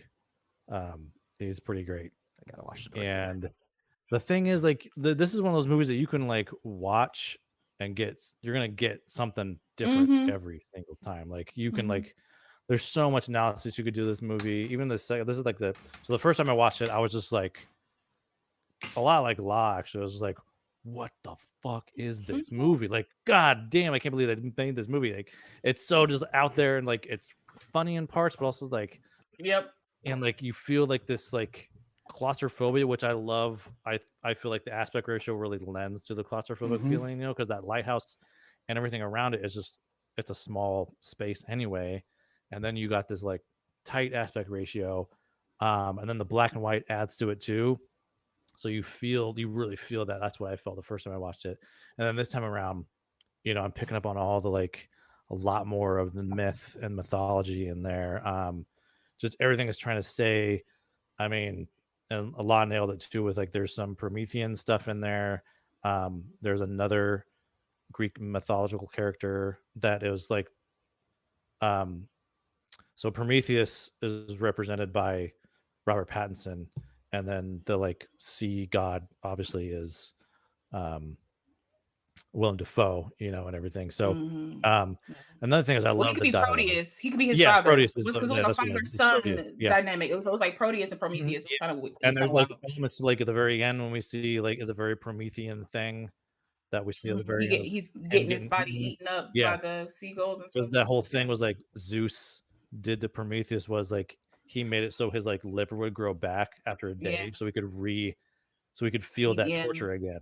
He chained him up. Yeah, he chained him up and eaten that. And so so that's very like, I mean, it's a state of like living death. It was as well. There's elements of like what like masculinity is too, like in that. There's a lot of symbolism, and even talking about like the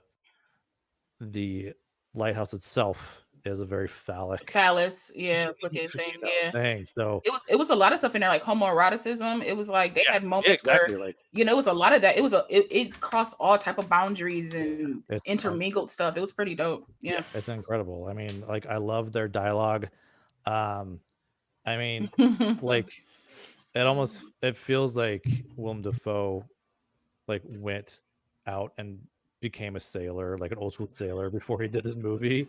I mean, he had like a traditional, like I have a traditional like Navy tat on my forearm, you know, and that's like the traditional position of where it's supposed to be to where the anchor should be. He had this old school traditional like sailing ship on his chest, the traditional spot where a sailor would get it, like old school sailors. So that's cool. I love that element. Just all the words he would say is like specific things, like just like, where did you learn this? I just seriously love so much about this movie. And it's definitely one that I want to buy too, because like A24 has like a very cool like special edition of it. Nice. That I gotta get, just like the Everything Ever All at Once. And I think my god, I want that so bad. Yeah, I know. Sweet. Yeah. One of my favorite scenes. I meant to point out one of my favorite scenes is the scene where Willem Dafoe, like they're drinking and they're like hammered. Like they go out and get that big, like the rations. They thought it was rations. It was like bottles of like alcohol or whatever. Oh yeah. And they're just like going crazy. And then they're in the room. My favorite, like I think that might be my favorite scene, is them in the room. And he's like, "You don't like my cooking? You don't like my I know. Lobster." Yeah. Lobster. And then he got up and did that big speech. And he was like, yeah. Like, hey. He's like, fine. I like your cooking. I was like, that's hilarious to throw into this weird ass film. Like, this just moment of like levity. And I thought that was like, that's like my favorite scene from the movie. So. Tyler, what did you think of The Lighthouse since you've seen it 4 times? I just love I just think I have a thing for like whatever, if a movie can just be completely do whatever the fuck it wants to do and like not care what anyone thinks, like that's the kind of movie I love. Like like this film is like, one of the things I like the most is the ending part where he's at the top of the lighthouse and he touches that thing and it's just this weird, like I don't know what it was, like the audio was peaking, it was like there's a lot of distortion. Every time it was like distortion in his voice. And I remember in theaters when I watched it in the theaters, like people were like looking at me because I was like cracking up, like because it was like the funniest thing to me, because I was like, wait, this is a lighthouse, that thing is hot, like that shit's hot. He like full on touched it. I'm like, bro, it's like when this movie decides when reality is a thing and like when it doesn't want to be a thing, like it's just constant throughout the movie. I love Fots, like that whole scene. It's like the one thing he's tired about. It's like just Willem Dafoe being a menace the entire. It's like, so bad. Goddamn Fox. The moment they show up, he farts right in his face while he's sitting on the bed. I love it. And I just love like Robert Pattinson. Like you could just catch him like throughout the movie, just like side. Like this fucking guy. That's why he's like, I thought you were gonna kill me, but you're a good one. You're I'm assuming to kill you. You killed him, I'm assuming, or something. I'm like, something happened. Yeah. So go ahead. And to your point, because you were saying like, apparently because the way I don't know, don't quote me on this, but I know the movie was like filmed on like super old like film or something, like the way and the way they had to light it, they had to like bring in so many people said you could see it, like it I bet. Cloud of light. I mean, there's like nothing out there. Like I bet you could, because it looked like, you know what it looked like to me? It looked like an old timey TV show, but just on film, and that's what it looked like to me. Like that's the feel that it gave me. It gave me like that black and white WandaVision feel, but just like grainier, just like kind of like like just grainier. I think that's what they were going for, like that. And if they did, I'm assuming if they did, they nailed it. Because to me, I watched this, I was like, this is like me watching old Nick at Night TV shows. Like it was just like, because of like how small the like aspect ratio was. It's black and white. It's very like, they're right here. They don't go too far outside of there. So like it just, that's what it felt like to me. But it must have been like a nightmare though. Like I feel like hey Robert, you sure you want to film like on this? Like we could do it digitally. Nah. They're like, nah. It wouldn't have worked. That's not what I want. And I think the blown out audio is the same way, because it has a phonography kind of feel when they get to the peaks. It has that scratchiness to it. Yeah. The foghorn is the most unsettling thing through that entire film. And every time it goes off, it almost like it draws you in a little further. It's like it pulls you into their psychosis. It's the most consistent thing throughout the whole film. It is. I think that's the sound. They said it doesn't stop, right? Is that the sound that plays throughout the whole film? I think so. Mm-hmm. It is. It was constant. Every time it went off, I knew it. I was like, I was mistaken. It's a 1.19 to 1 aspect ratio. Okay, so it's not quite 1 to 1. It's close. Yeah. Okay. But it's still close to original film back in the silent days. For me, if I break this film down and we try to, ground it into what really happened, which is kind of the point, but also not. Like you're not supposed to, but at the same time, I want to. I actually think that Thomas, so Willem Dafoe's character rather than Tommy or Ephraim, you know, however you want to approach that.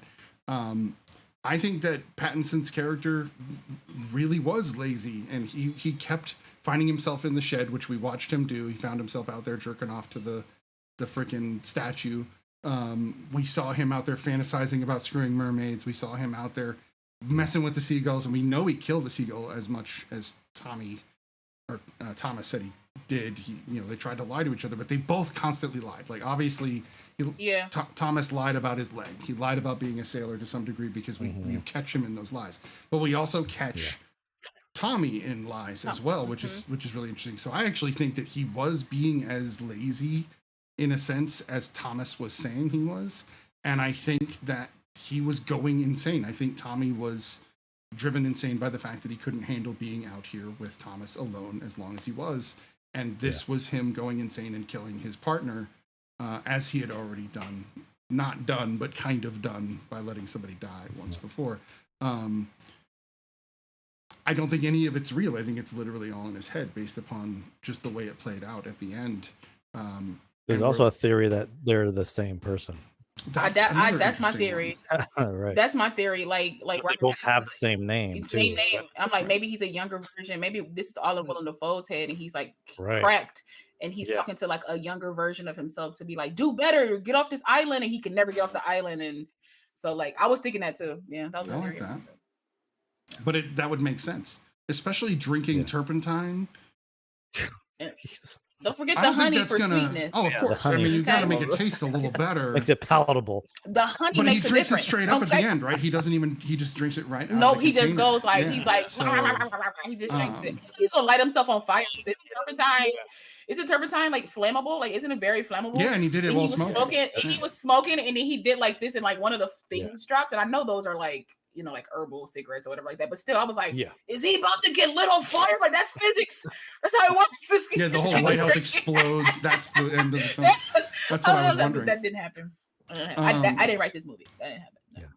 No. I like the idea of them both being the same person as well, because that would mean that when he's in the lighthouse, he's blocking a part of his own psyche from understanding what he's doing up there, which would have been the full fantasies of the sea shanties and all the mermaids and everything. The mermaid was creepy too. I think she did a great job of being super creepy without having to do a ton.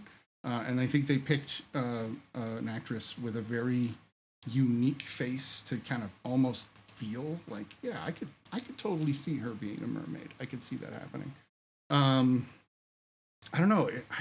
I want to watch it again now. I really do. I kind of want to make my wife watch it. Although she told me that the beat it scene, if you will, was real. I'm not sure if I believe that though. Yeah, I said it that way. Yeah, the jism scene, whatever. It apparently Pattinson was like, let's just do this or something. No, that makes me want to look into it. I don't believe it either. That's why I'm saying not Batman, but I want to. But I want to look into it. I mean, honestly, I wouldn't put it past him. I really wouldn't. I don't know this man, if you will. I don't know this man at all. But I feel like he is the type of actor that would be like, if it's good for the shot, like let's figure it out. Like, if it's good for the shot. But I will say the scene where Willem Dafoe is jacking off, you can hear it, and then it's like dripping through the thing, right? The way the camera moved, it looked like Pattinson was getting closer, and I promise you, I thought it was going to just his face. And I was going to scream. I was going to scream in my apartment. Yeah. And I thank God it didn't happen, because I thought it was going to happen. Because it dripped, because he was getting closer. He was like, "What is that?" And he saw it. Bobby P. No. He was like, Robbie. Love it. He was just like, I'm just like, that's disgusting. What is this? I was like, wow. Okay. Yes, magical. It's really it wasn't jism. It was actually the tentacle juices. Right. It was the creatures. Yeah. It was just slimy stuff. Sure. Yeah. Mm-hmm. Right. She cannot confirm whether it's true or not. She said she heard that to be true. Okay. We don't know that. It's one of those set stories. Anyway. There's one cinematography thing. So they did shoot it on film. It was the lenses that were vintage. Oh, okay. So it was vintage. Okay, so it was But it's still on film, obviously modern film. Exactly, still 35 millimeter, right. But then they shot with like old school lenses. Yeah, with that much water, lighting nightmare. That would have been the film department. Man, they would have had to protect that film so much with so much water on that set, so much jism on the set. Jizz. And they built that lighthouse. Did they really? Oh yeah, they did, right? Yeah. Wow. They couldn't find an appropriate lighthouse in actual locations. They said, "I was build it in Nova Scotia." Well, most lighthouses don't have that like house on them these days, or if they did, they're like they're kind of independent and just a structure by themselves. Right. Yeah. But I remember they had like a whole like floor plan too, because they needed to like be able to move the camera and like totally. So they had to build it. Or to get those like, shots. Yeah. It's crazy. Yeah. Why was he covered in oil when he climbed the lighthouse for the last time?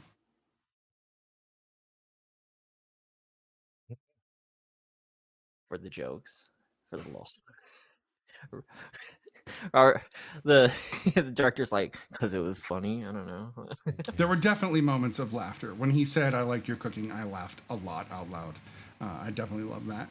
I got to give it to Willem. Obviously, we already said what an amazing actor, but he let them continually throw dirt on his face while he was trying to do that speech, and he actually let some of that dirt in his mouth and he started chewing it, which I thought was great because I was like, "Wait a minute." I've gotten dirt in my mouth, and I chew dirt when it gets into my mouth too. It was chocolate. Yeah. It's fine. Man. I mean, whatever it is, whatever it is. But the whole time this movie's going, it's like, man, they're just putting these two guys. That was good. Yeah. It's almost like the Evil Dead, but with jism and rain. No, this that was good too. I was like, I hope when he was burying him alive, I was like, I hope he puts it on his face because it doesn't make sense if he doesn't. I know he's still talking, but it's like, you burying this man alive. You shouldn't care if it's on his face or not.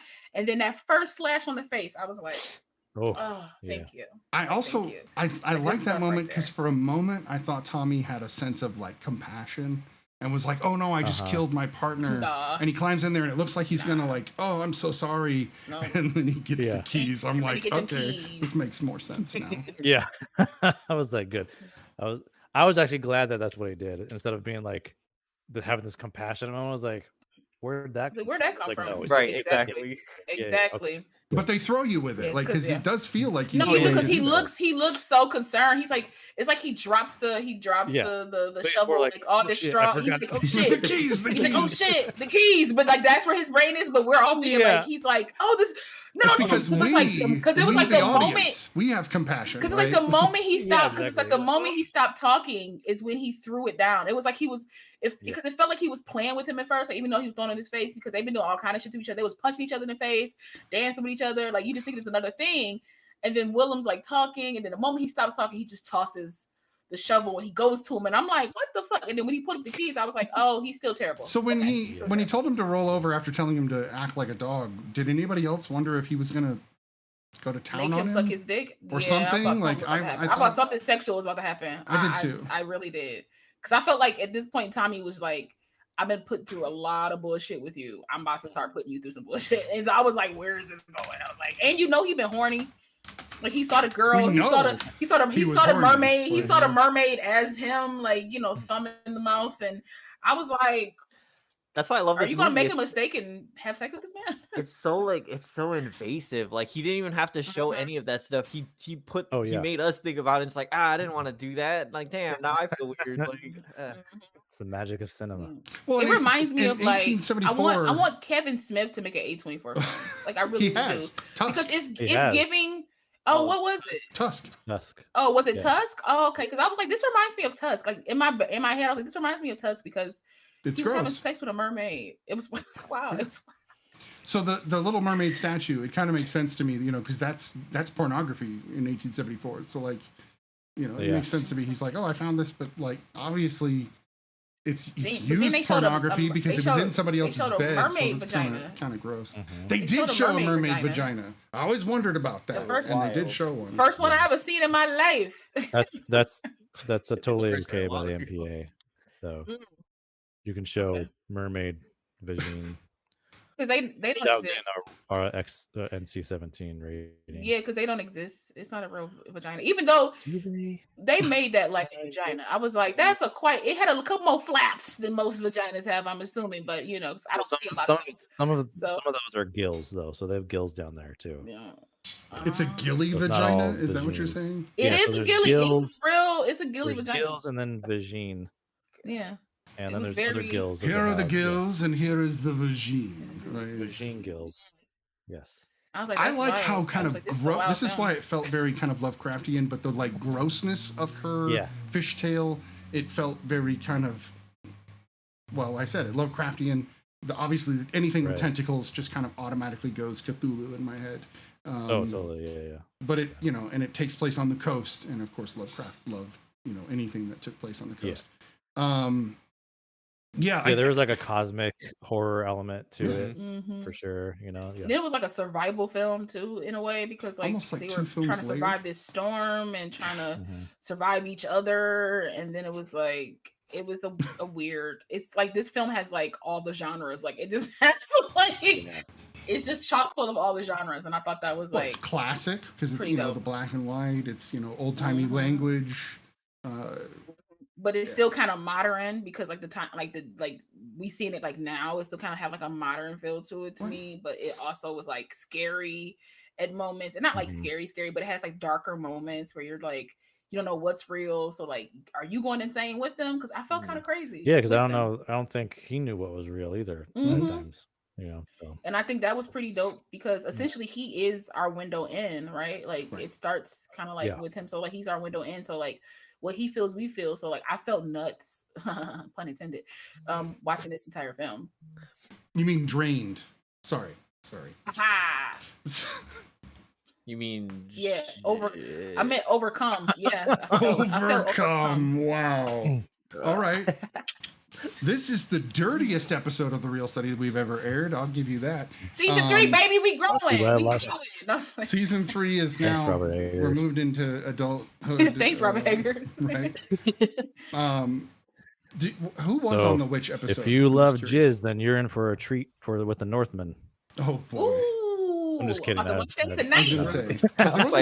was much more of the like blood and womb feel in The Witch. It is definitely more different, vaginal rather than there's plenty of like symbolism in it and metaphor, but it is definitely more of like a straight up like historical. It's more of a straightforward film. There's definitely like there's some like mythos and stuff to it, of course. Obviously you're dealing with like the Viking era. But man, that's like it's really great. Like I need to see Astrid and I need to see Hiccup and Toothless in the Northman. If they're not in the Northman, I don't know. Like I won't be watching that. So Ray just asked Womb, if you've seen, which I don't think you've seen The Witch because it's really not up your alley. But it's about a girl who essentially her family thinks that she's been taken over by the devil and she's a witch, even though it's kind of it's one of these. It's like this film.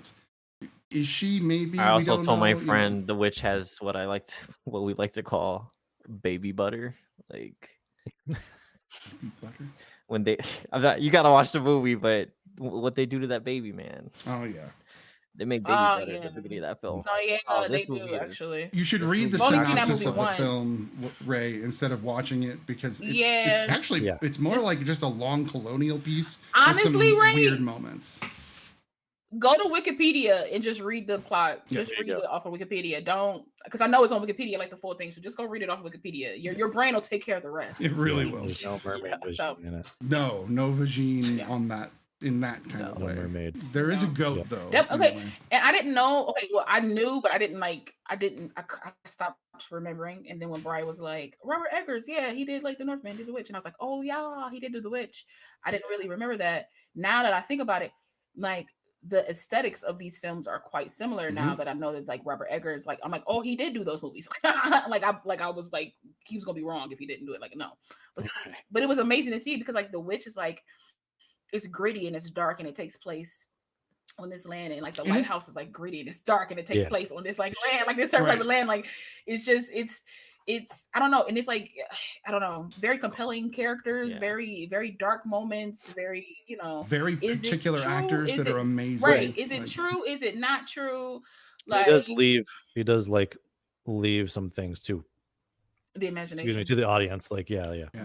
So And he won't make a modern film so far. 3 films, all before 1900. Yeah, it's all been like, yeah, exactly. Yeah, and honestly, if he keeps up with that, I'm a-okay. There's enough people making 2023 films or like, this is 2018 and we're back in time, whatever it is. Going back further. I need people to keep going back further. Like, I kind of think those are fun. I would be interested in seeing the Robert Eggers like sci-fi. Like a future. That'd be dope. He could do some like crazy stuff with sci-fi, I think. Yeah. So I like that. Or maybe like a retro sci-fi kind of thing. I want him, like a 20,000 Leagues. I don't want him present. Yeah. Yeah. Yeah, I don't want him present. I always want him like either in like the 1817s, like back then, or I want him so fucking far in the future. I don't need him in the middle or nowhere. 33, like, his talents. Yeah. I want him on the end of the spectrums, not like in the middle. That's what I like want. it. I like it. Okay, we have one other film that we still have to get to, and we've spent got 15 minutes. a lot of time on this. Yeah. So, why don't we quickly rate this film, and then we'll get right to Talk to Me. Let's go in. I guess I start. 8. Go ahead, Law. 8. Okay, go ahead, Brian. 9. And Tyler. 9 gills. 9 kills. 9 vagines, if you will. Vagine gills. There we go. There it is. Yeah. I'm gonna say 8 jizzes. Yeah. 8 jizzes. 8 gallons. Okay, that's terrible. 8 jizzes. All the essence. Moving into the new A24 lighthouses. film, Talk to Me. This is one that got a lot of play over the summer because it came out in theaters on a wide release, and then of course was released digitally just a few weeks ago. This was labeled by a lot of people as the scariest movie they'd seen all year. That's wild. Let's go with wild. Tyler this time and see what Tyler thinks of Talk to Me. I disagree. I think Beau is Afraid is probably the scariest film I watched all year. Anyway, yeah, no, I already had a soft spot for this movie because like the directors, as soon as I saw their names, I was like, oh, that's Raka Raka. Like, I don't know if you guys know them from like YouTube days, but like I used to watch their shit like all the time. That's so funny. Yeah, I was like, wait, they're making like a serious movie, like, yeah, I honestly, I definitely think the pacing, the movie is kind of long. I think to me, I could have taken out like a good 30 minutes out of that movie, but overall, I think it's like good, like right out the door for them. Cinematography is fine. I also love when movies have very bleak endings. Like just totally like, feel like it doesn't have to be wrapped up with a bow. Yeah, and be like a nice happy ending. Yeah, because that's kind of like metal to me. Like I was like, oh hell yeah, like don't make this fun.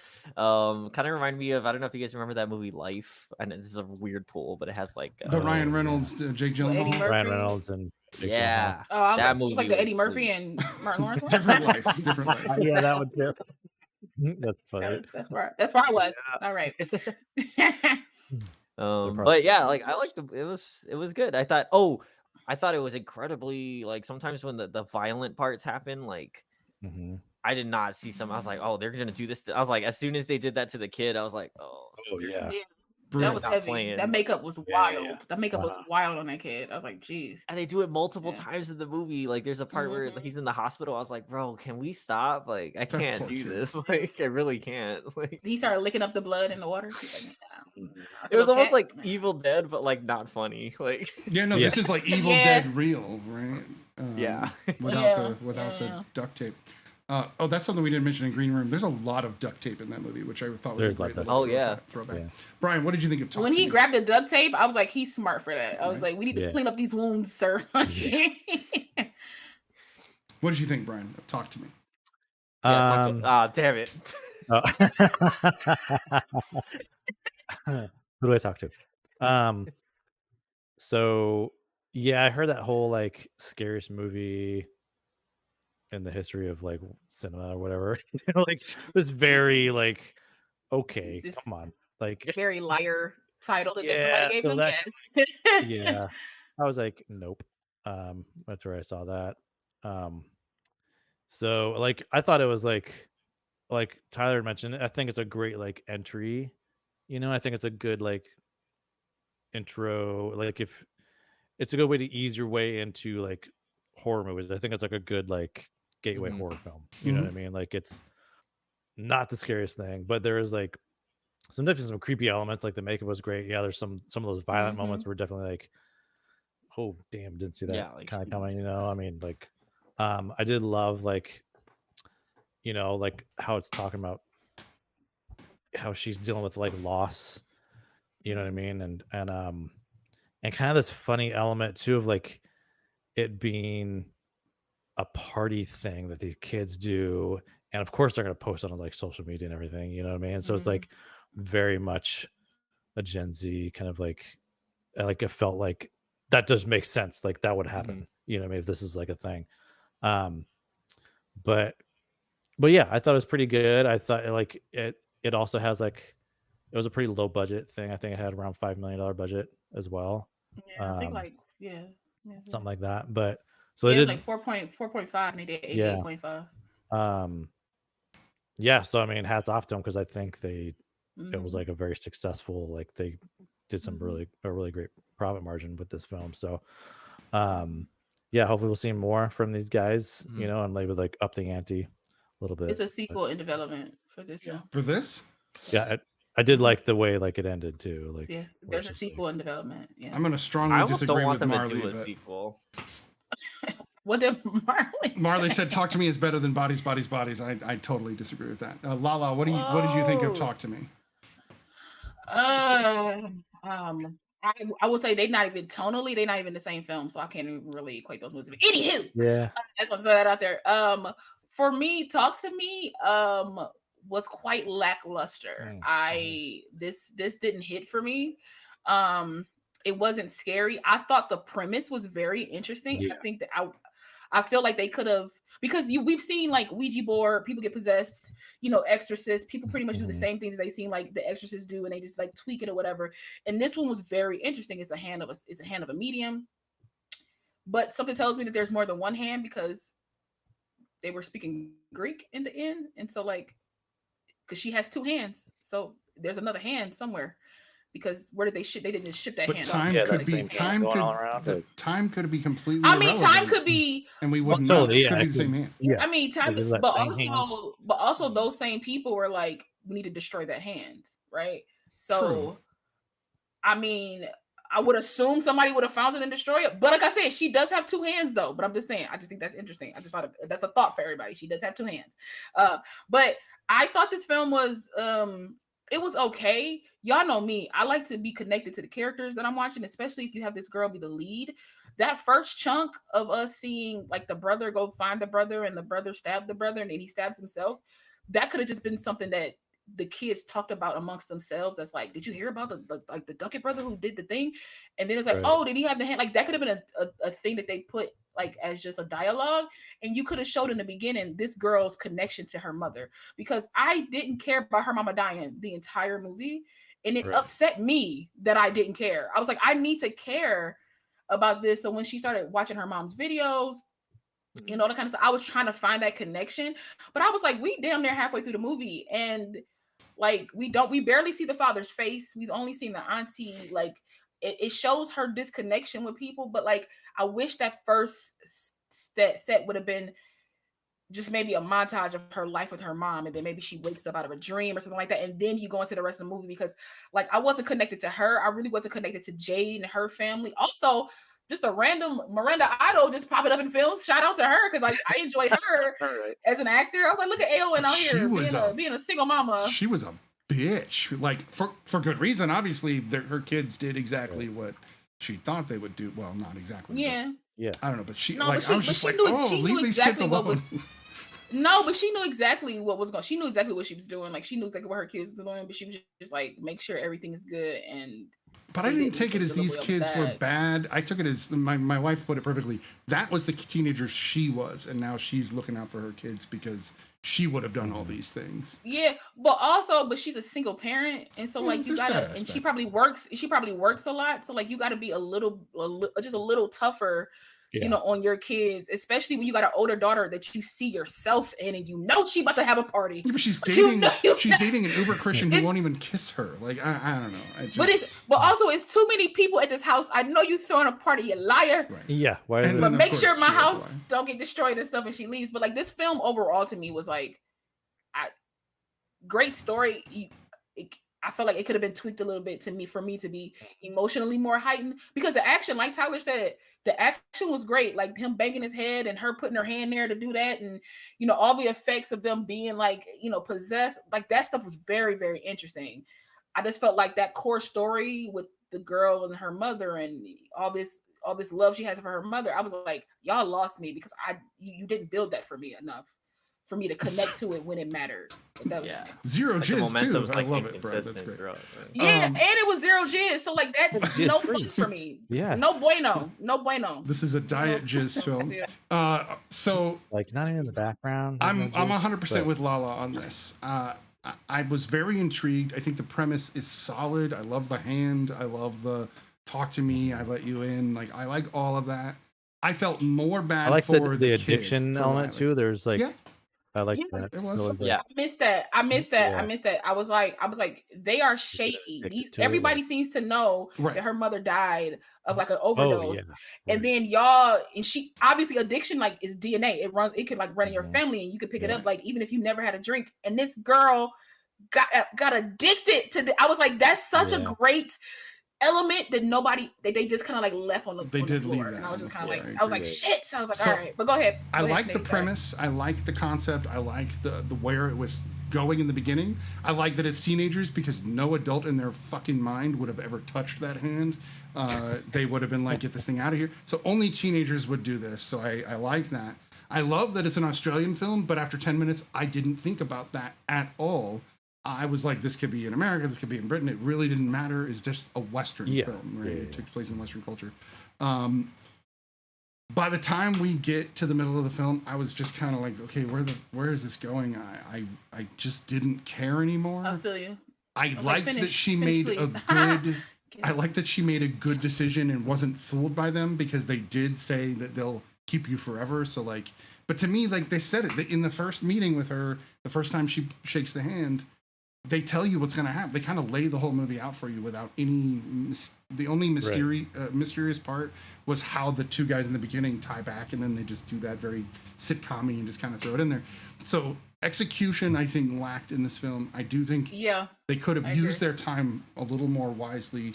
The length is good. It didn't need to be more than an hour and 35, but they could have moved things around or maybe not focused in so much on other things.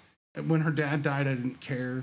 I don't know. There was, right? We don't even know. But did he die? No, we know he died because he didn't die. She sees him in the afterworld, so we know he died. He's in the elevator. She couldn't catch up. No, but she couldn't catch up to him, just like she couldn't catch up to the other family. They can't catch up to anybody. So he's there. Everybody there. I don't think everybody there is dead. No, I think people. No, because remember when the girl went to the house and she was like, "Can you come to the house?" Because she was duping her. She found the father, got the ambulance to call. And I think when she got hit by the car and she died, and then she's in the afterlife. That was him going back to the life? That was him going back. That was like him going, like, he was like leaving the hospital because I think the time jumps because when she wakes up and she looks around, right? The boy, right? Okay. The boy was like, boy was kind of like messed up a little bit, but then it flicks and she's in the hospital. He's healed. The father is walking out. I think she's seeing like what happened. Right. Because she's in the afterlife, she's seeing what happened, which is why she could see like the flicker of the light in the hand because she's connected to this like world now. So the creepiest part of the movie for me, and I mentioned this to my wife as well, is there something else that bothers other people about this, but a really well lit, very clean bathroom in a movie is eerie to me. Like there's something just creepy about it, and then of course the lights start to flicker. That's hilarious. But there's something off-putting about a perfect bathroom. Clean bathroom, right? Not that there's anything wrong with having a clean bathroom. I think that just tells us what your bathrooms look like. Oh Lord, that's just out yourself. It's not about the cleanliness of the bathroom. It's got that, like most bathrooms, if you walk into a public bathroom, they're not perfect. There's always water on the counter. We're gonna go to Snee's house and be like, yeah, this bathroom is definitely not creepy. Enough. Yeah, but enough. Smells, yeah. Right? Robert Pattinson's walking out. Is there out, jism in the corner? He's like, goddamn farts. Farts and jizz. But it just, I don't know. That to me is always a little eerie. That's our new. The makeup effects, like by the middle and end of the film, I was just like, all right, dead people, I don't care. Right. Yeah. It's super gross. You gotta like, I get you. Pull it back a little bit, maybe like leave a little more to the imagination. It might have gotten me better. I don't know.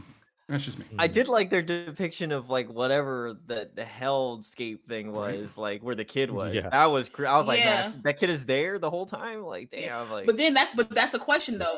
Was he actually there, or was that visions that they were giving her so she can kill that boy? Right. Because again, they left on the floor. Why did they want that boy so much? Because when she first did it, she zoned in on him, and it was like, yeah, they gonna really like you. Like, why did they zoned in on that kid, and they never explained why they zoned in on that kid? Innocent. And I was like, is it because he's a virgin? Is it because he is innocent? Everybody else part of me felt like drinking. Everybody else part in of the me room felt was screwing like around. It goes because I was thinking to myself like it must go after like innocent and weak-minded people, right? Because everybody else in that room who did it had like a confidence about themselves. Even Daniel, he's religious, so they probably was like, that's why they made a fool of him, I think, because he's religious, and so he never wanted to do it again.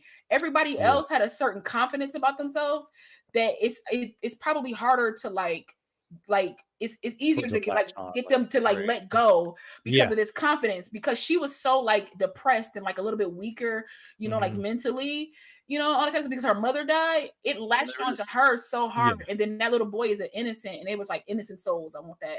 And there is something like they've said before, like demonic possession needs to like find a pure of heart or pure of soul kind of individual in order to like latch on to it. So it's like I think there is something to that, like where it's easier for them to stay if that soul is like more pure.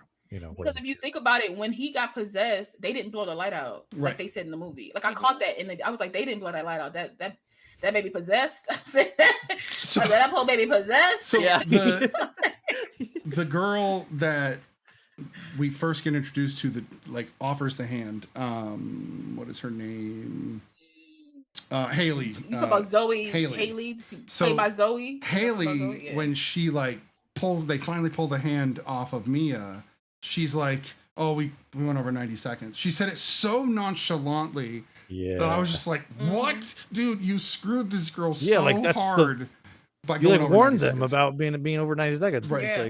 But then on the flip side of that, Mia let Riley go for 2 minutes. Yeah, I know. Because she had already gone over 90 seconds. I would honestly blame Haley Mia deserved every. I mean, it's a direct result, but it's like for me, Mia deserved everything she got in that film. I don't care nobody say. I understand her mama died and she was depressed and everything like that, but because it's hard for her to move on, or she don't know what to do. Like, she put this boy in danger. She put this innocent kid in danger for the chance to like talk to her mom. When like, I love that Daniel was like, how do you know that's even your mom? Like it was inside of you, so it knows what's going on, and it could just perpetrate.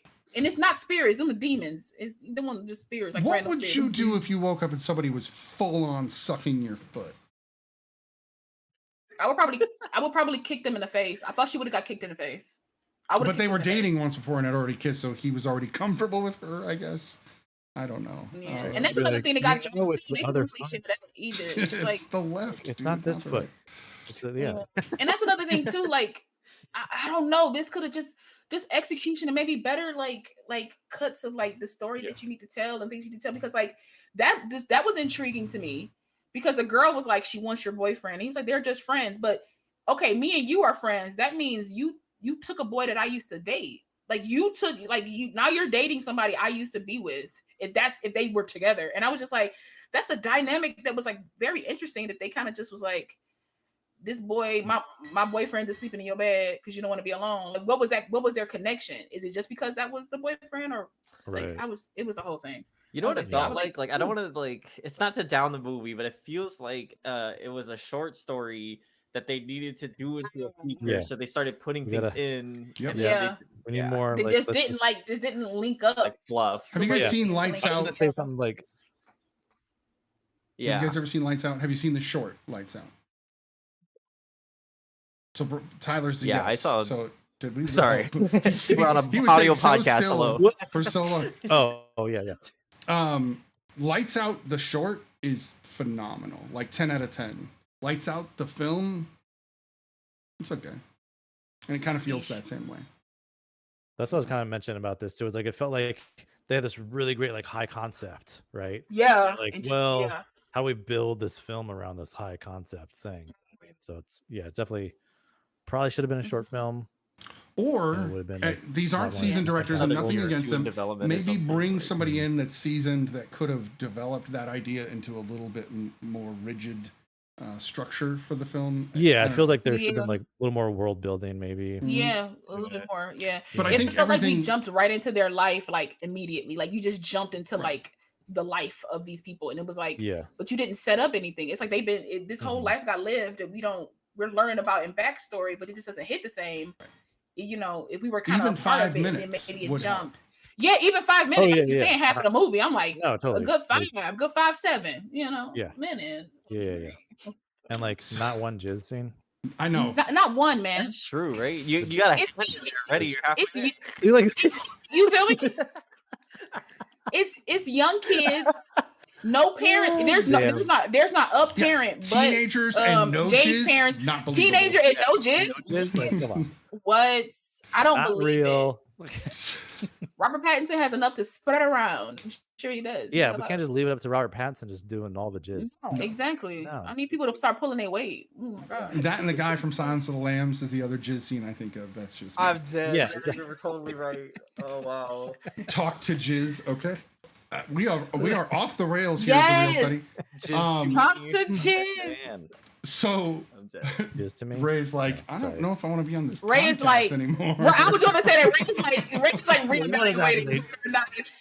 She was like, is this what I have to look forward to when I come? When I accepted the invitation, and nobody said anything about jizz. We were talking about adventure movies. They really got renewed for a season 3. Like, she didn't read the jizz clause in her contract. No. So Ray was like, go back to the Marvel movies. My wife, because we're watching scary movies, has wanted to make sure, because Brian said we'd be lucky because we live in a haunted house. And weird shit's happened even in the 3 weeks since we've lived here. So I will grant that. But she did say loud banging noises between 1 and 3 a.m. I've not heard any of those, but I do hear screaming in the bathroom, and it's not my kids, so that's odd. Oh my God! Is your bathroom really clean? It is. Even when the 2 kids were asleep and my wife was taking a shower, I heard screaming as if it were my kids, and I would go into the room and they were asleep every time, and it wasn't like they were waking up. You might want to get somebody to come in there and sage and just sage your space. I'm fine. I don't have a problem with it. If there's a ghost here, they'll join the podcast. So if you see somebody walk by, let me know. Oh wait, I don't know about that. But she said she wants to bust out the Ouija board, and then I wouldn't move out. But she won't even go to the garage. So, anyway. Yeah, because you got like little kids and they're innocent souls. I would just sage the place. I think that any spirit would fear my oldest daughter. They would fear her. She will hold her own. Or they would be happy to have her, and they could wreak havoc and paint the town red. I'm just saying.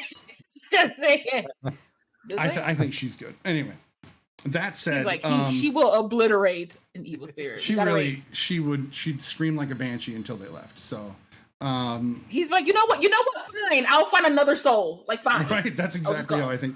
I'm not that worried about it. If there's ghosts here, cool. I'll try to get some on TikTok because it would make me some money. So for the time being, I'm gonna look at that. That's the negative thing, right? Now I'm trying to exploit them.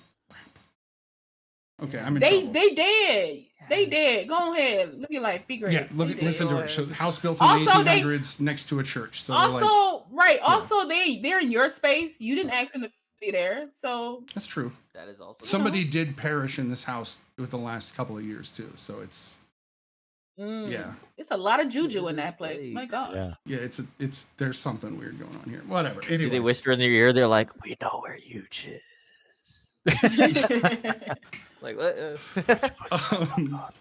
That said, we're definitely gonna watch some more horror movies for this season because we are. But we gotta rate. But we gotta rate. We gotta rate this one. We are gonna still next week be doing more independent and/or A24 films. So do pay attention for those. We will announce those in the Discord. That said, let's don't forget Neon. We always do Neon films too. And foreign films, and there are some great foreign horror films that we could look into. So we're I think there's definitely some neon films I want to look, so I'll look into some stuff. See what we going. But we'll announce those either tomorrow or the next day, probably tomorrow, because we like to get a jump on it. That said, let's go in the same order we did this. So I started with Tyler. I'm gonna give it 7 big toes. 7 big toes, love it. I'd say going there. How about you, Brian? Also 7. 7 little toes. How about you, La? 7 little toes. That's a soft 7. Yeah, soft 7. I give it 7 non-jizzes.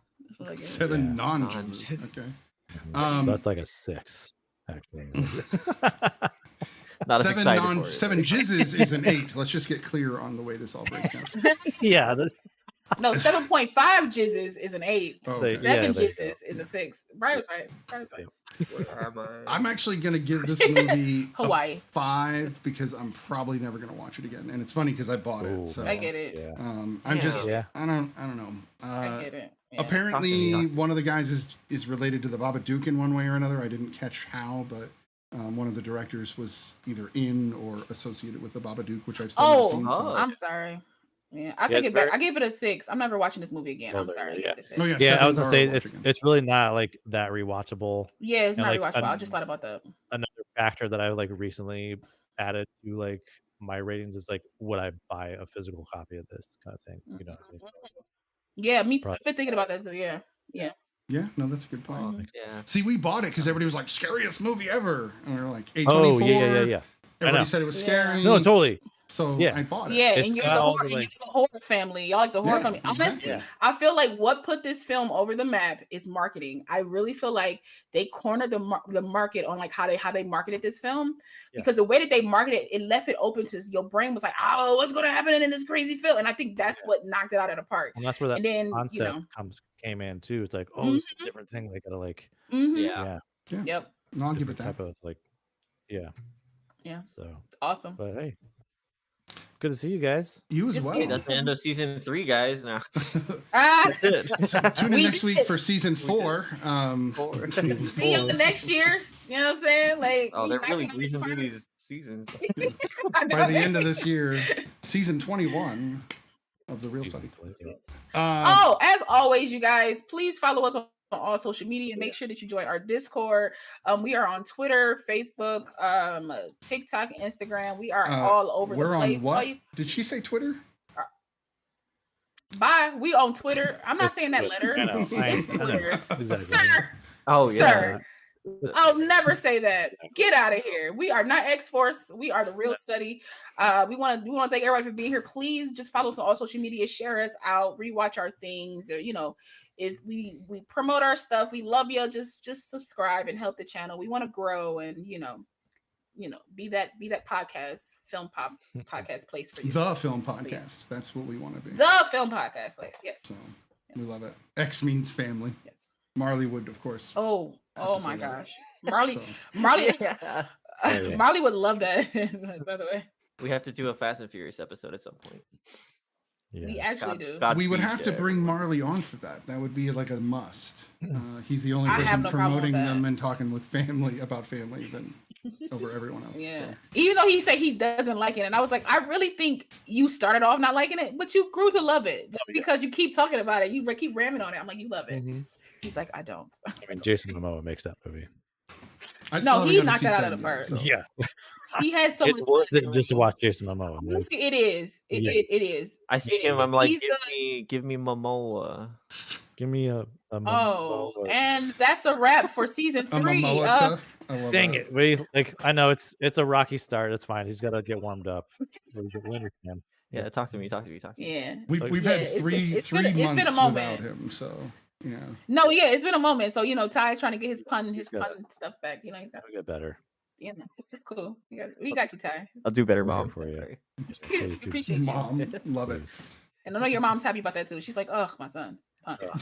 Not doing it with the puns. Oh my gosh, our family is made of puns. Right? Yeah. Give you a pun. Are they sticky puns? Oh yeah. Okay, there I go. Oh yeah. That one almost stuck. Yeah. Yeah. On that note, you guys have a great week. We will see you next Sunday. No, not that. That's the end. That's the end. On that one. Later, guys. Somebody clip that and share that. That's not that one. Oh yeah. Bye, guys.